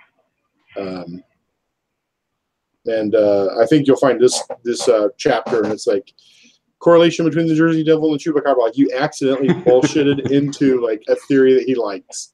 And so yeah, he kind of gives you that book and thinks twice. He kind of opens the cover and slides a business card in there and says, "Call if you ever need." You know, watch sir, out for Sam. You know what would be better even than the card is an autograph. To have an autograph copy would be great. And you see his pride just like probably isn't the kind of fluster really, because absolutely the whiskey has me seeing funny. Pulls it out and he signs a big flourishing thing. He gives out. I have what does he write? May the road keep you safe, but take you to exciting places or something like that. And gives it to you. I think we flash up to Sam. What do you like? I guess you probably actually have a room in his house here, right? Like your old room that you'd stay in from time to time, maybe when you were a student. Yeah. And while you were feeding Odie, Jessica just briefly talked, and she thought that maybe she used to be enrolled at Tulane, where he teaches, and left for whatever reason just before graduating. And it's a slight bit of tension that she has with her uncle. Like, you need to finish the goddamn program and like go on the road. But now he's like maybe gonna back off of that because you're doing shit, like important shit. So you're in your room. Is there any artifact from your childhood that you pick up to take with you, or is there anything you leave behind from your adventures in your room? No, there's probably just like a little like voodoo doll that I've had kind of as a memento from my youth or like my teenage years, going to college and whatnot. And I kind of look at it, I smile and reminisce about it, and I decide to like put it in my coat pocket and take it along with me. Very good. Then I open up one of the drawers in my one of my drawers, like my underwear drawer, and underneath it is like one of the really nice bottles that my uncle usually keeps in the cellar, and I like pocket that too. Very good. So mark on your character sheet, you've got the voodoo doll and the fine bottle of booze. We can define what it is when it comes into play. And I think there's also a spirit there that was one of the first ones that you noticed when you were kind of coming into your powers. And I'm picturing like a dust bunny. Like it just kind of like the monster under the bed for you is this like little dust spirit that is just playful. Maybe it moves your shit around. Like it really brightens up when you first came back to your uncle's place 6 weeks ago. And do you have any way of like letting it know you're leaving, or do you have a relationship with it, or is it just an annoying little spirit? Or No, it's just an annoying little spirit. Okay. I think yeah. So very good. You guys get on the road right away. Yeah.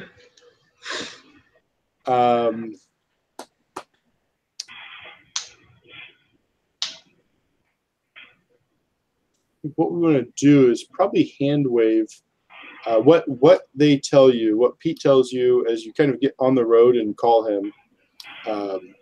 Juniper Springs, Texas. There have been Florida, right? Or Florida. I'm sorry. Florida, about an hour north of Orlando, in the middle of the forest. We'll call it National Forest. It's a small town. Generally like a resort town, like people, that's a small population, but a lot of travelers come through there to stay and go to the springs and kind of summer vacation and spring break and things going on there. They're just starting a big season. You know, tourists are just starting to show up. I think this is taking place probably just after Mardi Gras, probably like in April. Late March, early April.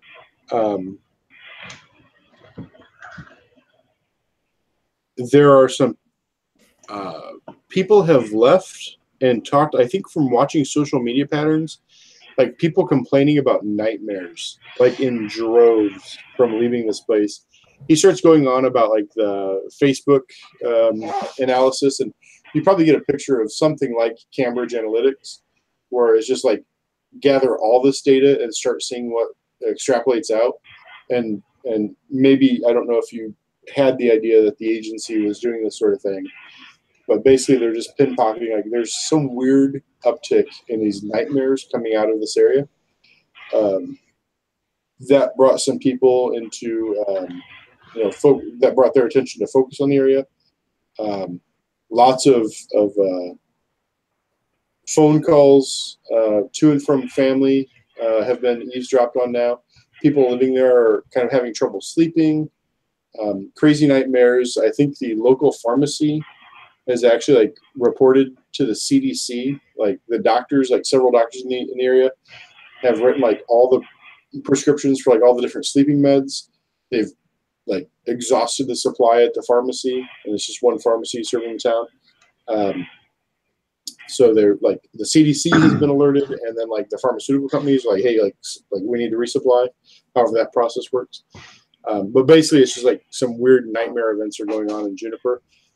Pete doesn't have any explicit idea of what's going on, but just it's this thing going on, and like the bosses are worried about Juniper Springs. We need you to just get down there. Your vehicle is going to be waiting for you.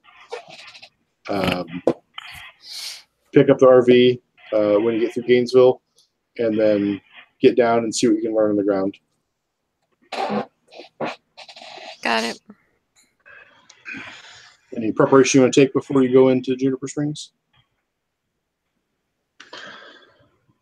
I don't think so. No, I mean, I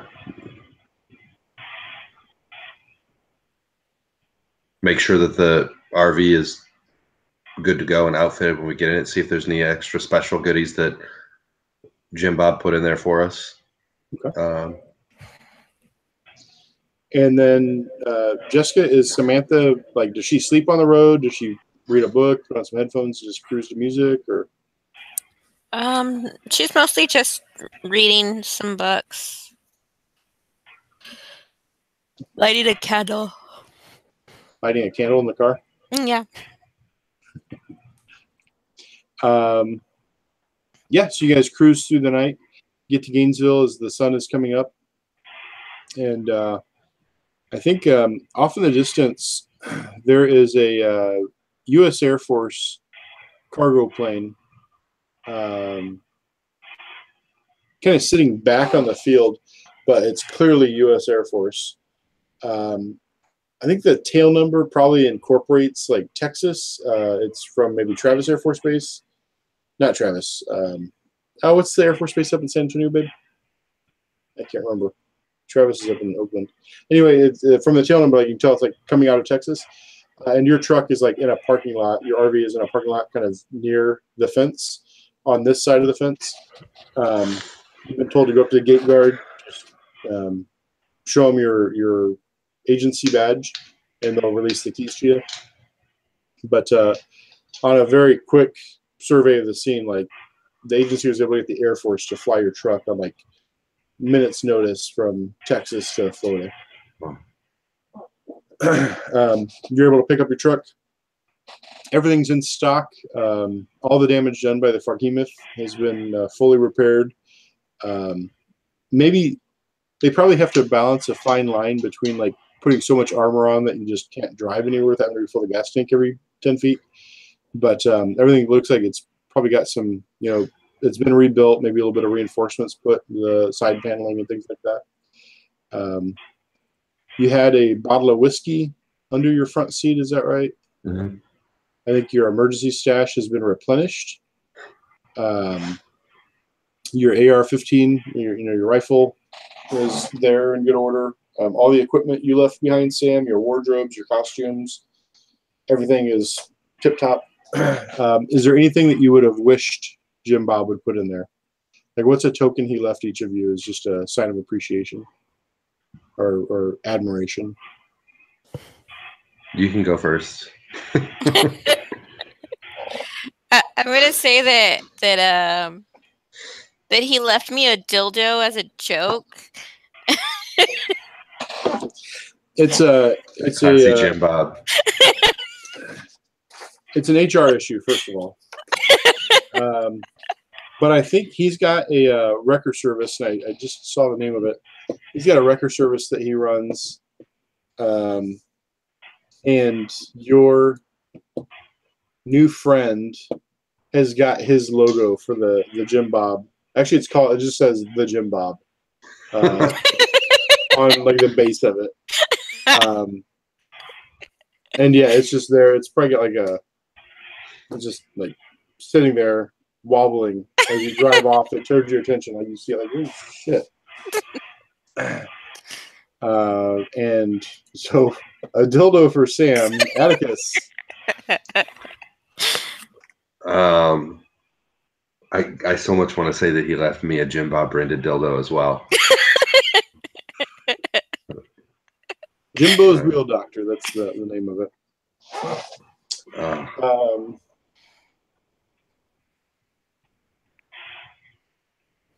Maybe he left me a flask. Okay. I think with who knows what in it.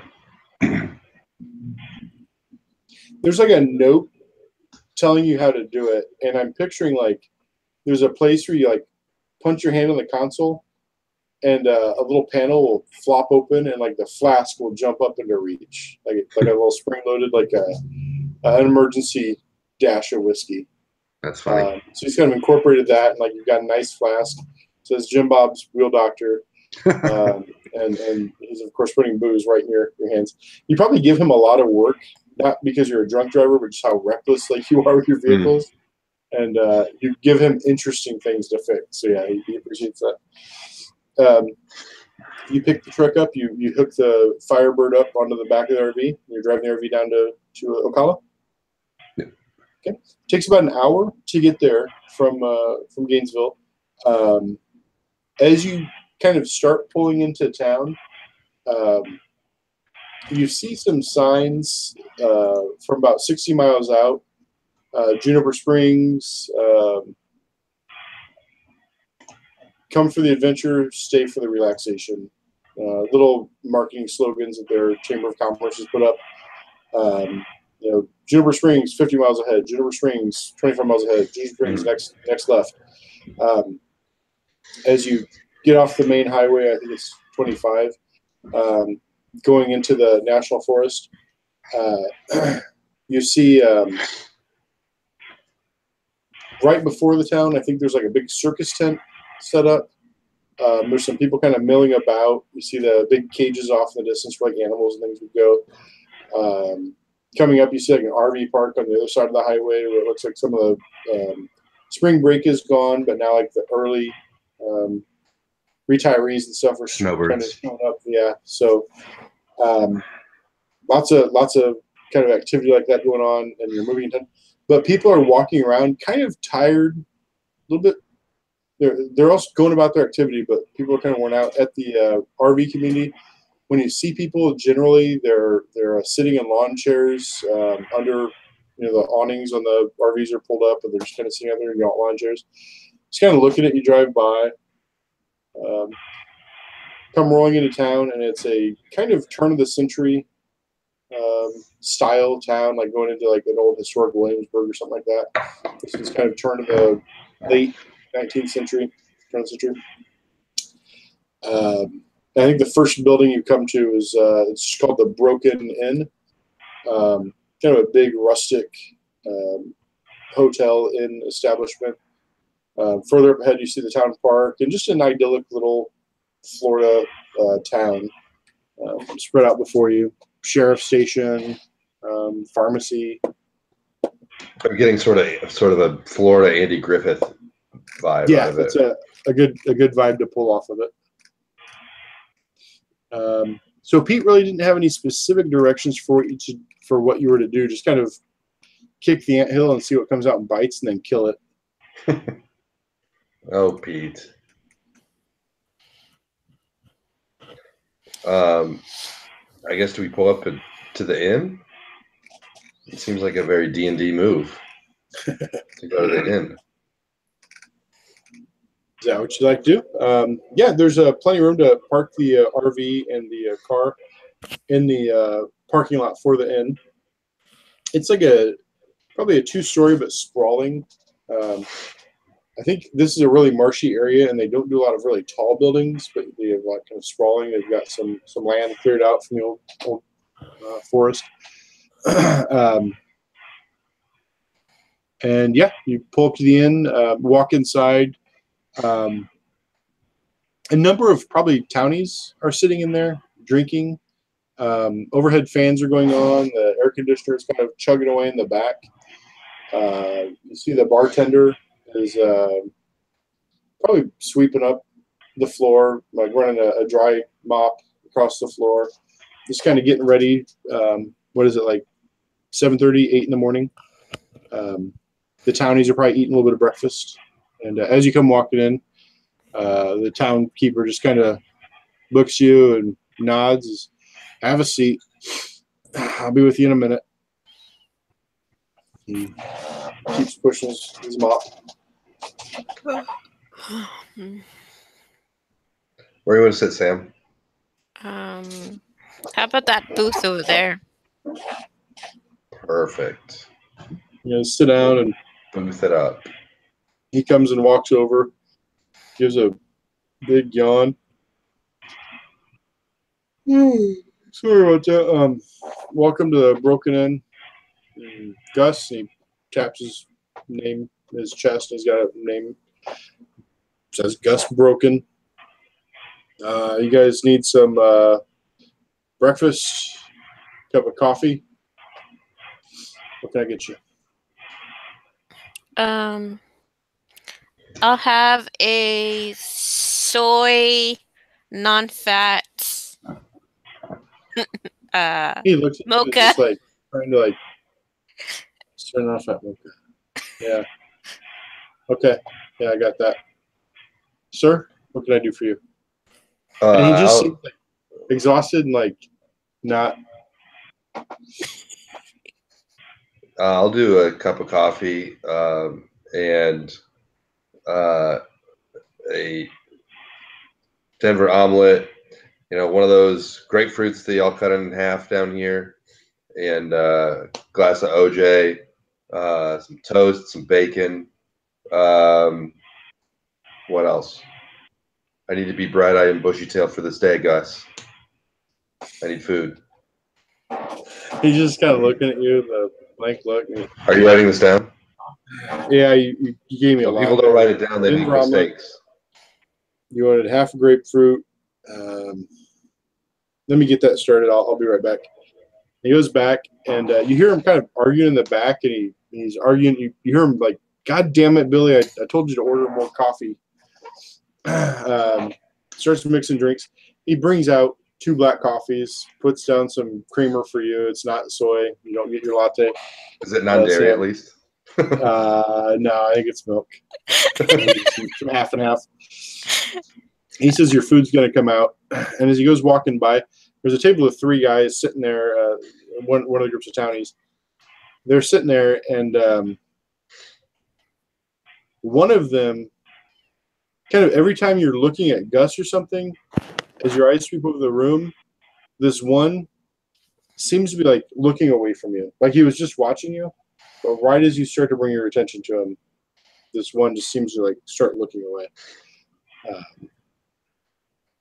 You just know enough, and maybe part of it triggers from Atticus's ability to know, like when he's being lied to, like the guy's like trying to be deceitful and covering up that he's paying attention to you.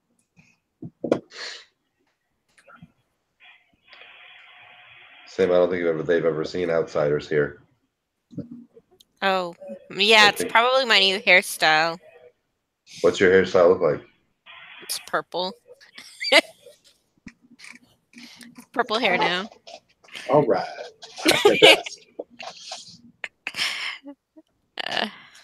Is it really that hard to make a soy non-fat mocha? Like, seriously? Everywhere we go, they just give me a dark black cup of coffee. It's delicious. That's how you should drink it. But it's for the more sophisticated palate. Maybe those guys know where you can get your weird drink. I'm gonna you suggest that we ask them where the nearest coffee bar is, where you can get a proper foofy drink. Is what you get? Is it blended? Is it in one of those with whipped cream on top and one of those dome lids, or is there coffee in it? No, there's no coffee in it at all. It's like a chocolate milk, but Like a without the milkshake. milk. Yeah. So maybe they know where to get one of those things.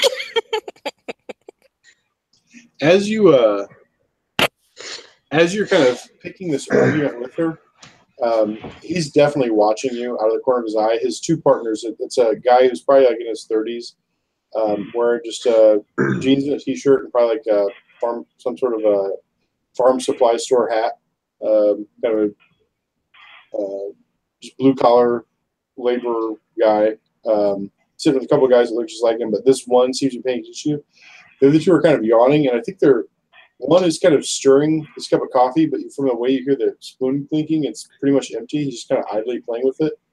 The other one is just kind of letting his head back and startled awake. He kind of leans forward again, looks around aimlessly, but that one is clearly watching you guys. Do you want to go talk to him, Sam? Or you want me to go talk to him? Do we want to do this as good cop, bad cop? You want to do good cop, bad cop to figure out where I can get a mocha? It seems like that may be required. Hold on, let me try your drink. So, like, reach out, grab his mug. Yours is the same as mine. Yeah, sure. I bet you put a little bit of whiskey in this one. I take a sip. Yep, you put a little bit of whiskey in this. Do you ever drink it just straight black? Do you ever drink it just straight black? I don't ever drink it black. I don't ever drink it black either. Got it. Okay. I'll go ask the folks, see if they can find me a low-fat, non-dairy mocha. You can stay here and drink your whiskey with coffee. So different strokes. As Samantha approaches the table, are you doing anything particular? Are you maybe look at the hunter moves? Think about the fact that you have telepathy, you have the sight. Describe how Samantha's approaching the table.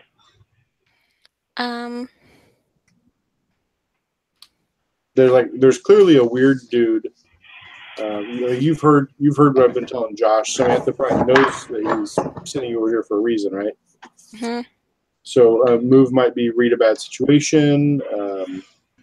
You might use your kind of telepathy to do that. What sort of thing is Samantha doing? Yeah, I think it's gonna be more telepathy. Kind of, I guess, with like a seduction tone to it. Well, that might be like manipulate someone, which you can do with telepathy. So describe kind of what you're doing.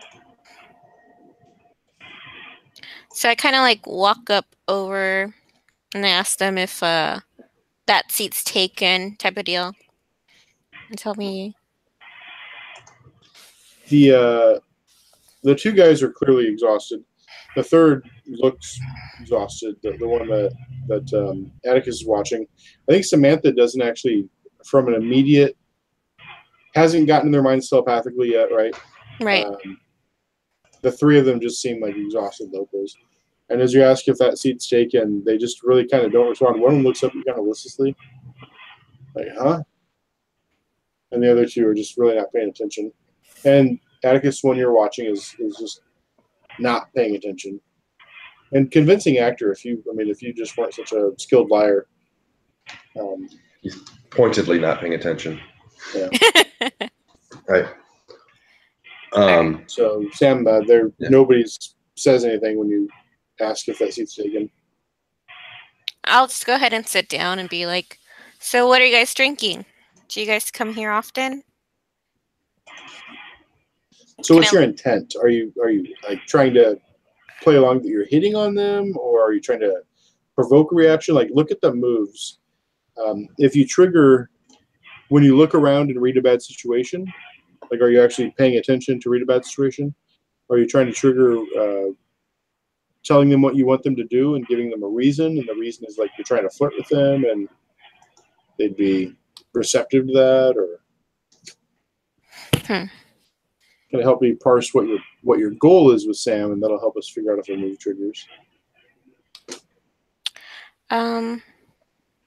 My goal really is to kind of see why they're so tired. See if they maybe like hooked up with somebody the night before. So maybe investigate a mystery. And are you triggering, like, how are you triggering the telepathy? What are you doing to help toward that end?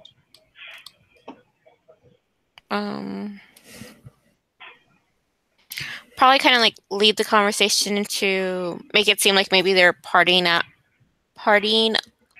all night long the night before, and I wanted to see like what clubs they hit. Yeah, where's the party at? Yeah. Okay. And are you using your telepathy? Yeah. Okay. I think you start engaging them in this kind of idle chatter, and you get into the kind of mind of the first guy. Roll me a /1d3.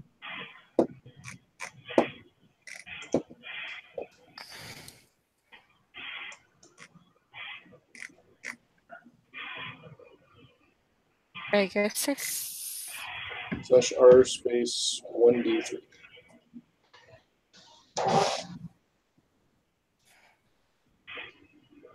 Okay. You kind of get into the first mind of the first guy, and you get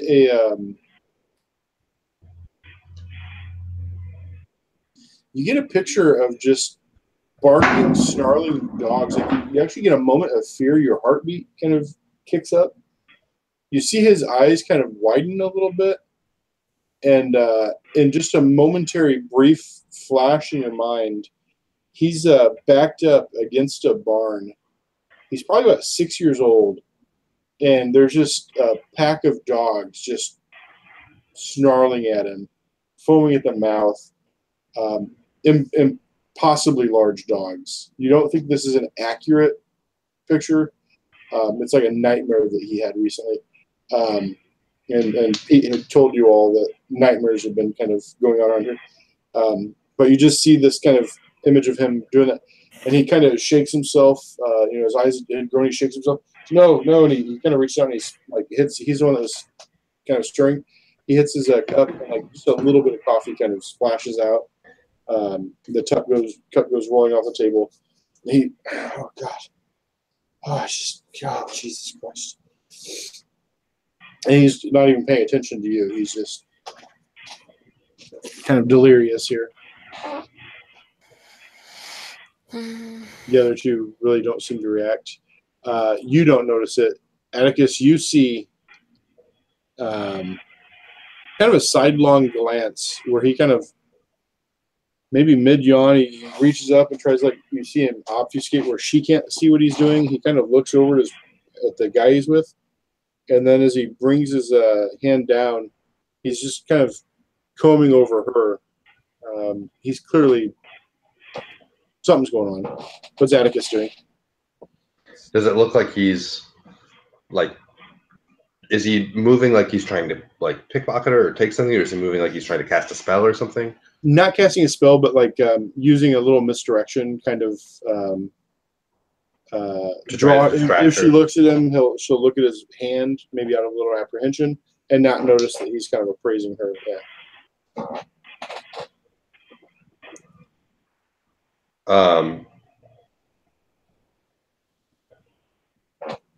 And so you can look to the moves that are available, or you can just kind of narrate what you're trying to do, and we'll look at it. Well, I don't want to step on Sam's toes, but I also want to slap down this guy.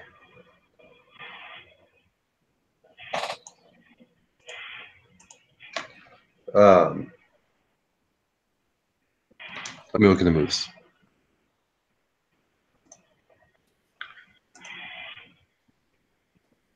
I think we're in a bad situation. Yeah, I was gonna say. I was gonna say. Read a bad situation comes up right away. So I'm gonna read a bad situation to try and see what's going on with this guy. So roll plus sharp, a 9. And Sam, if you're able to push that up to a 10, that would give him an extra couple of questions. If you kind of realize, I mean, you're maybe here kind of getting the attention on you, giving him a chance to watch. Uh-huh. Would you do anything particular to try and help him get that perspective where he can watch unnoticed by them or otherwise get some insight? It sounds like you're almost already doing it by just trying to provoke interaction with them. Yeah. Maybe I would kind of reach out, maybe caress him on the cheek or something. So roll plus cool to see if you can give Atticus a +1.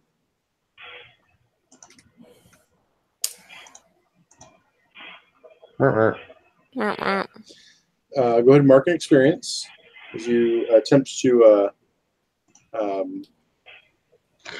reach out and press his cheek. Were you trying to caress the guy who just flipped out or the guy who is acting shady?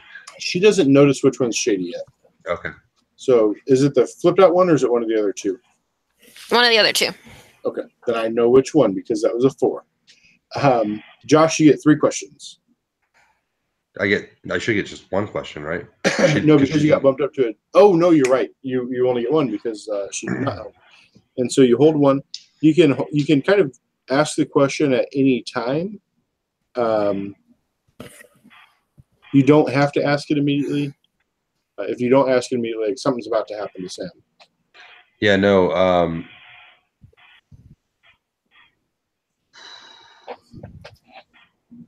What dangers haven't we noticed?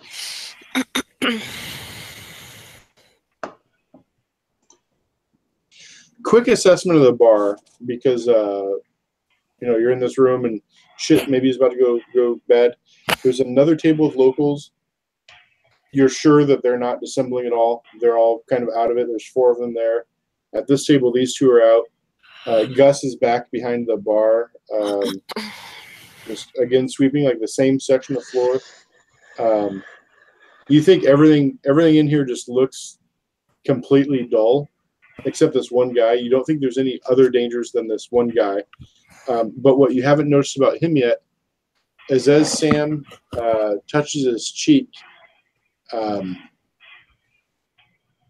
he reaches up and he pulls a looks like a shard of glass or something. He just kind of pulls it up and he goes to bring it and like slash it across her wrist. And he would do this. He would get this slash off, except that you're kind of watching out for dangers, right? You're scanning the room, and right as she's touching him, you see him kind of grab her wrist and start to draw the motion up, and you have that moment to react. And how close am I? You're 15 feet away.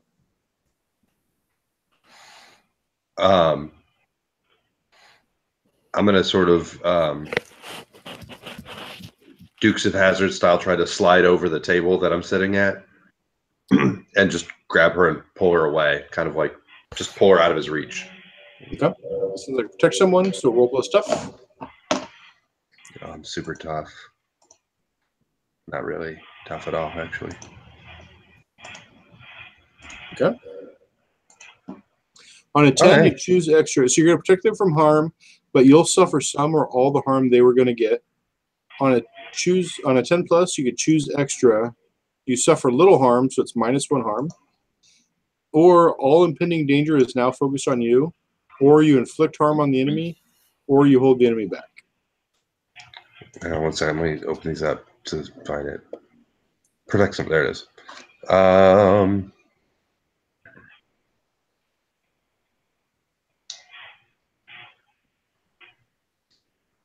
I'm going to suffer a little harm. Okay. And so what that does mechanically is it takes 1 harm off of what they do. They deal 1 harm. He's reaching up. He grabs Sam's wrist. He goes to slash, and you're able to kind of push in and like you swap away at the knife as you try and pull her away. Sure.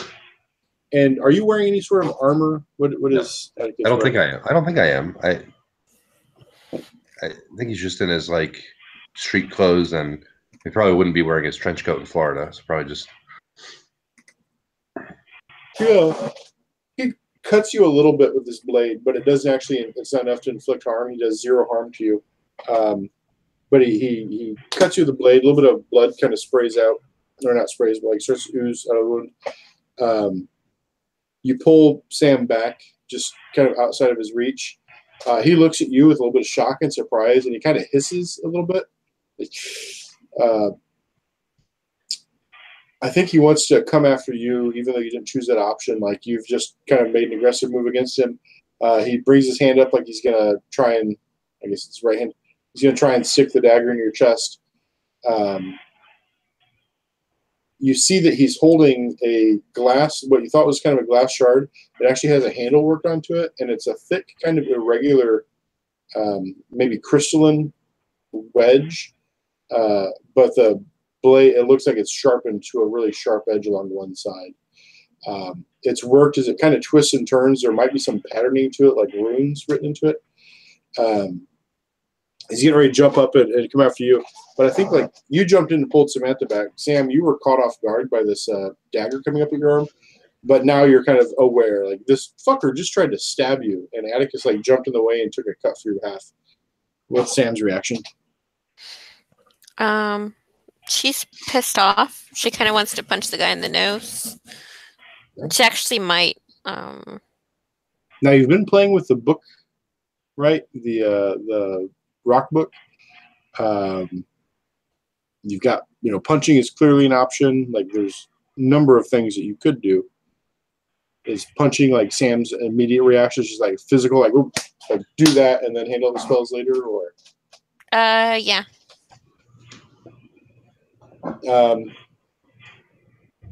For just a moment, like you're kind of rearing back, getting ready to throw that punch, and everything goes gray, and you get that tinny voice, the polyphonic, layered, multiple voices, kind of speaking as one, and say, "We want that dagger." Just kind of rolls over you a little bit.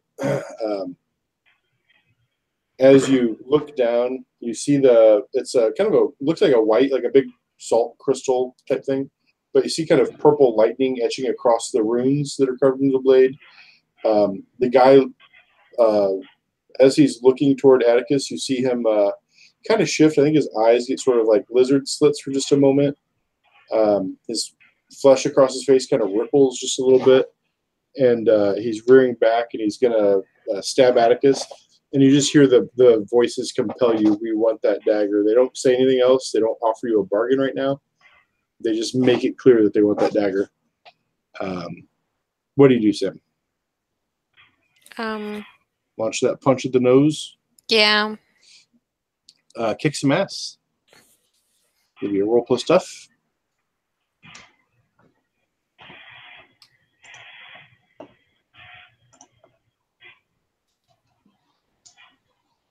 Nice.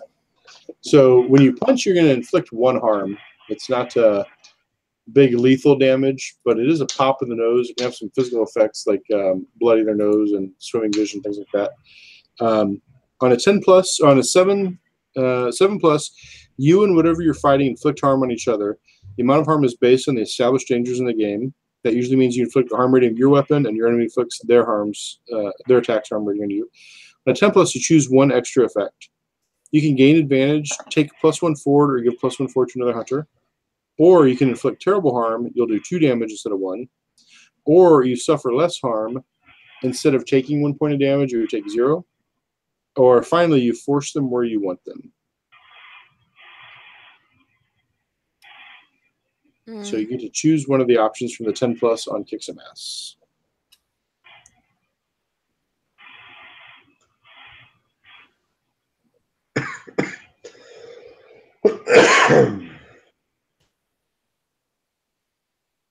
What do you want to do, Sam?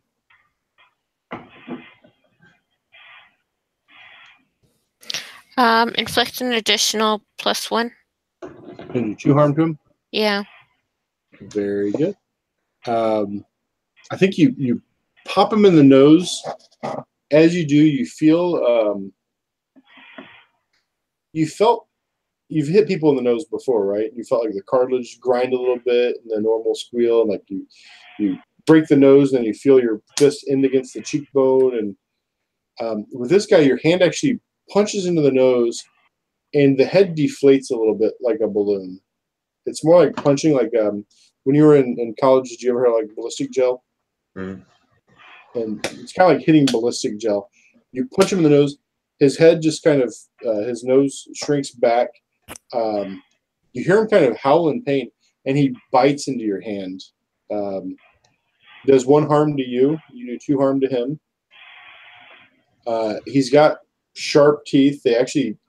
You could have sworn he had normal teeth when you were looking at him before, but now they're the kind of razor sharp teeth, kind of come down across your hand. Like you punch him in the face, knock his head back, but as his head's going back, he's taking big slices of skin off your fingers. He's not now in the act of stabbing Atticus. He was surprised by that punch in the face. Atticus, what are you doing? Oh, and it's been very quick. It's been just a couple of seconds. The guys at the table are just kind of barely like looking toward it, and Gus is still sweeping in the corner.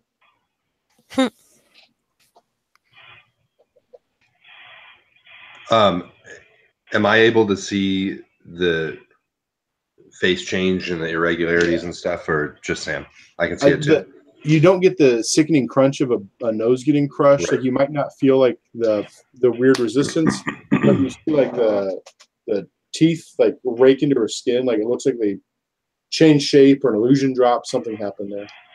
Okay, so this guy's a monster. I can see it too. Totally monster. I'm pulling on my 9mm and taking a shot at him then. Okay. And that's going to be Kick Some Ass also. I got to do tough things so that I can get XP. And your 9, let me get to 2 harm, close, loud. So he's on that cusp. He's got a 9. If he had a 10, he'd get to choose an extra effect. Otherwise, he just trades arm. Is Sam in a position where helping out is interesting, or does the fiction not allow us to do that yet? Or Yeah. how would you help him get a shot on this guy who's just bit your hand?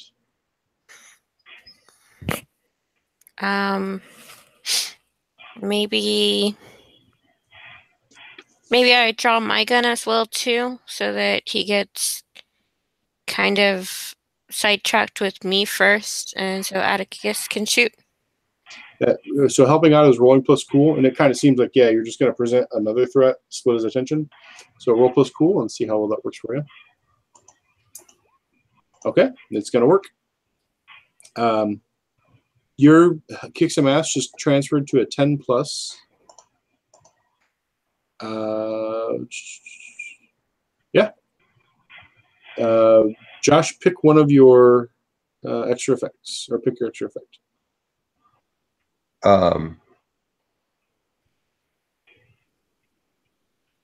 You are trading harm, so he's going to come at you with that dagger, which we've established as 1 harm. You can either reduce that, you can do an extra harm with your guns. Instead of 2, it'll do 3. You can force them where you want them, or you can take +1 forward or give Jessica +1 forward. +1 forward means +1 on all of your rolls? No, forward means just the next roll that fits in this situation. ongoing is all rolls for a period of time. I want to force him where I want him, and I want the shot to knock him back into the seat, like knock him back sitting down in the booth again. Okay. Let me read this real quick. I don't know. I mean, if I can't knock him down to a seated position, then I would pick a different. If I can't do that, then I'll inflict terrible harm. No, you can knock him back. Let me just throw this out there. Inflicting terrible harm will kill him. Not choosing to inflict terrible harm will leave him one harm shy of death. Oh, and, okay. And you will put him in the chair in a way that, like, maybe you'd be able to restrain him or something. Is that what you're looking for? Is a way to keep him alive but capture him? Basically, or do you want to kill him? Yeah. No. So I think as you draw the gun and Sam kind of splits off, you fire one round, point blank into his face. You see the I think he's opened his mouth and he's kind of like that dagger's coming toward you at this point again. Your bullet goes in, and usually like the exit wound is a big bloody mess, and you've seen enough exit wounds. You see blood, bone, brain tissue kind of spray from behind his head, and your adrenaline's going. You have that heightened awareness. You kind of see it go, but by the time it hits the chair and the floor behind him, it's kind of dissolving into this gray goo, like ectoplasm from a lot of different sci-fi or fantasy tropes. Mm-hmm. Kind of it's turning with like weird ectoplasm. That's just mucousy tissue that kind of like a little bit of smoke wisps with, and it starts dissolving on the ground. And he slumps back in his chair, and he gives kind of a rattled breath, and you see the breathing come back. And Sam, you've stepped off to the side. You see like the head starting to stitch back together. It's a big sunken cavity. You don't get the feeling that he's regenerating, but you feel like maybe the wound is trying to cosmetically conceal itself. That makes sense. This air is acrid with gun smoke. The shot was very loud in this room. Everybody in the room kind of give a startled jump and looks around, and you get the feeling a lot of people don't. It doesn't really register what's going on for most of the people. And Gus kind of looks over that way. Y'all need the sheriff? What's going on? And kind of fades back in the background again as you're looking at this guy. He sits there and his eyes kind of blink open once, twice. His head lolls back and he looks to you, Josh, and he's just kind of back in his chair. So I have my gun trained on his head. So you know where they say you should never bring a knife? Chicken fight. Yes, and that's what I was getting at. Yes. That was the He's looking between the two of you.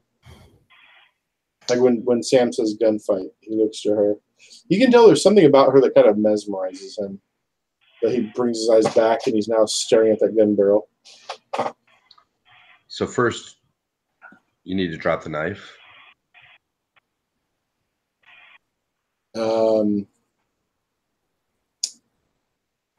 He looks down to his hand. It's kind of listlessly by his side. He looks at the knife, and he's not inclined to do it. You think the threat of shooting him is not compelling enough to get him to do it.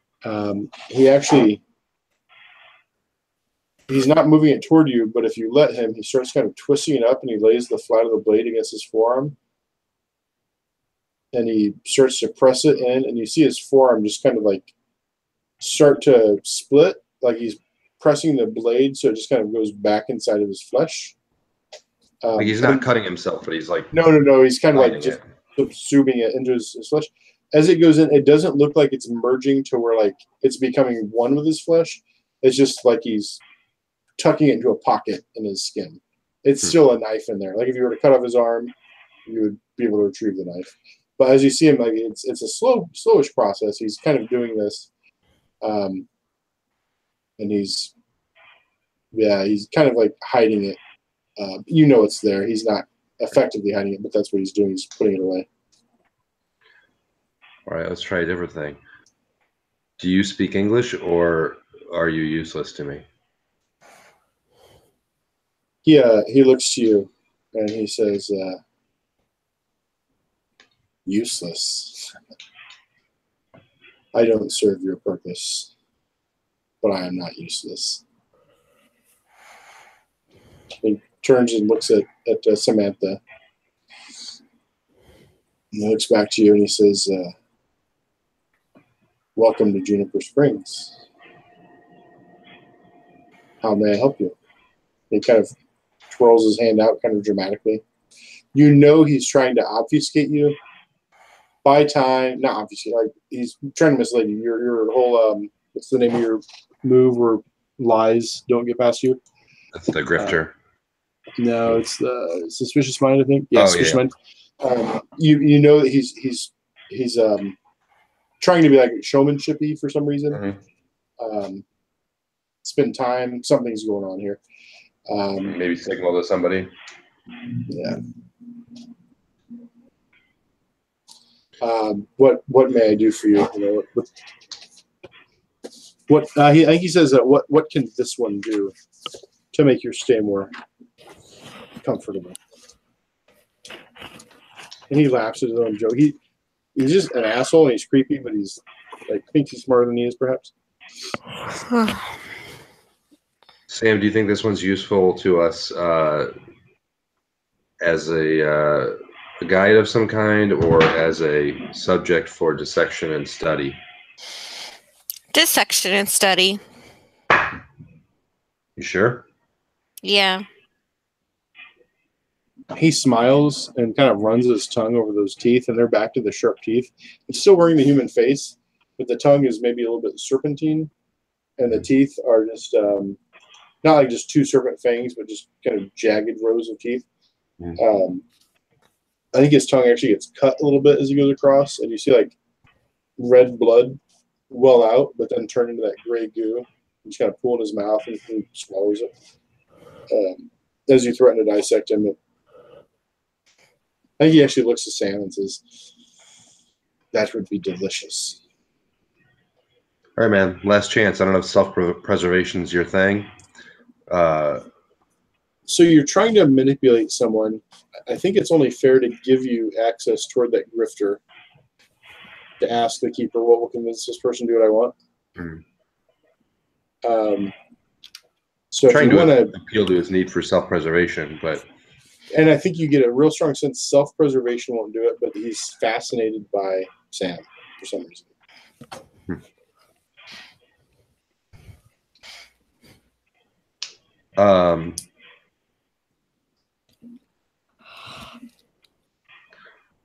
Really all I want with you is to know what's going on here. As far as I'm concerned, if it's on the up and up, we'll leave and get out of your hair. So how about quid pro quo? You answer a question for us and we answer a question for you. He looks to Sam and says, are you part of this deal? You would answer any question? Yeah. Roll plus charm, Josh.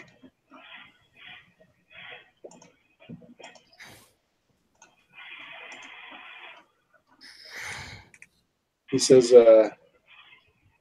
I will answer one question. And I think let's hang it up there. It's about midnight. Let's wrap it with him just kind of agreeing to answer a question with your quid pro quo. And is there a question at mind right now that you want answered? The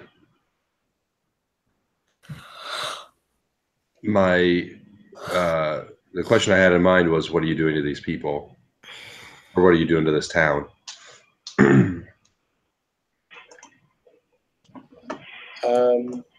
Yeah, then I think let's play that out. Just double check what I'm looking at here.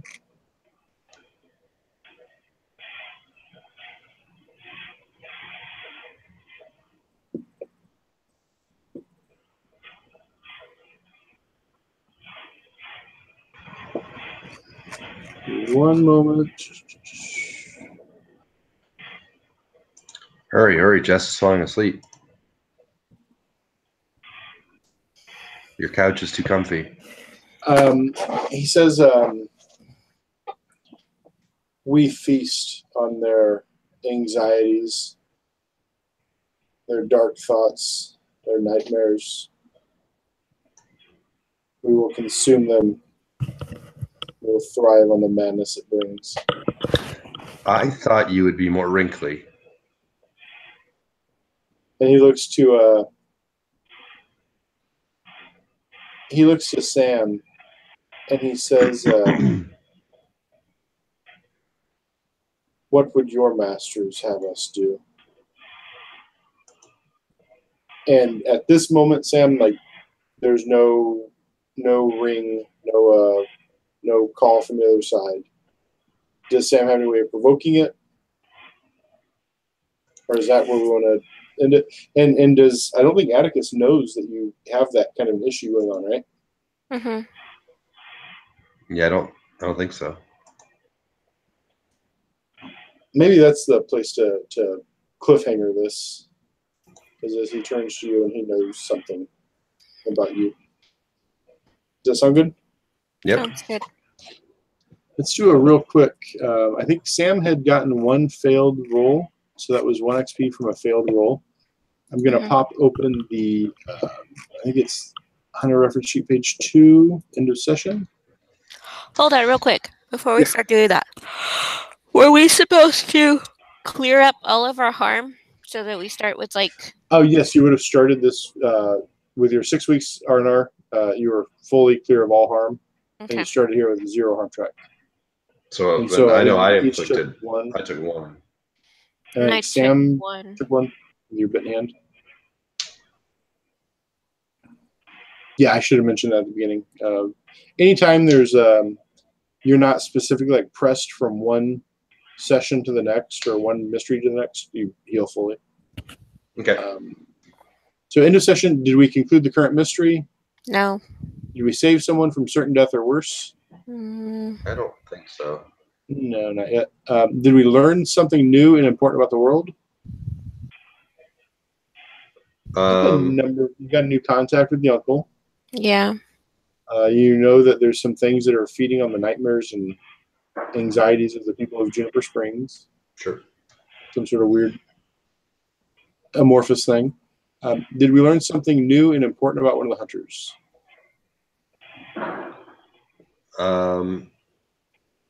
I mean, in character, I think I may have learned something right at the end of the session. Yeah. We've learned that Atticus has a serious drinking problem with alcohol. And I think Atticus also, I was intrigued to know that your impression of Sam as she's a nice girl told me a suitably nice weird person. And there's an amount of self-loathing going on with Atticus. Yeah, and I am not that nice person. Yeah. So I think we answer 2 of those questions yes. So if you get 1 or 2 yes answers, mark 1 experience. You both will do that. And does that bring anybody to a level? Not me. I'm still 1 away. Okay. And Jessica, you have got, we'll look at these next week, but you already have 5 improvements. So you can continue choosing from the list at the top, or you can move into the list at the bottom. Okay. So you can kind of look at those, but we'll touch bases on those. This is a pre-written adventure that I found on the Google Plus group. I think there's a lot of really cool stuff in here, and I'm going to. I just found it a couple of days ago. Maybe tomorrow I want to put together some images and things because there's a lot of neat imagery that we're going to get into here. And next Sunday we'll pick it up where we left off. Does that sound good? Yeah. Sounds good. Thanks a lot, Josh, for playing, and Jessica. Yeah. Thank you Thanks, guys. Josh.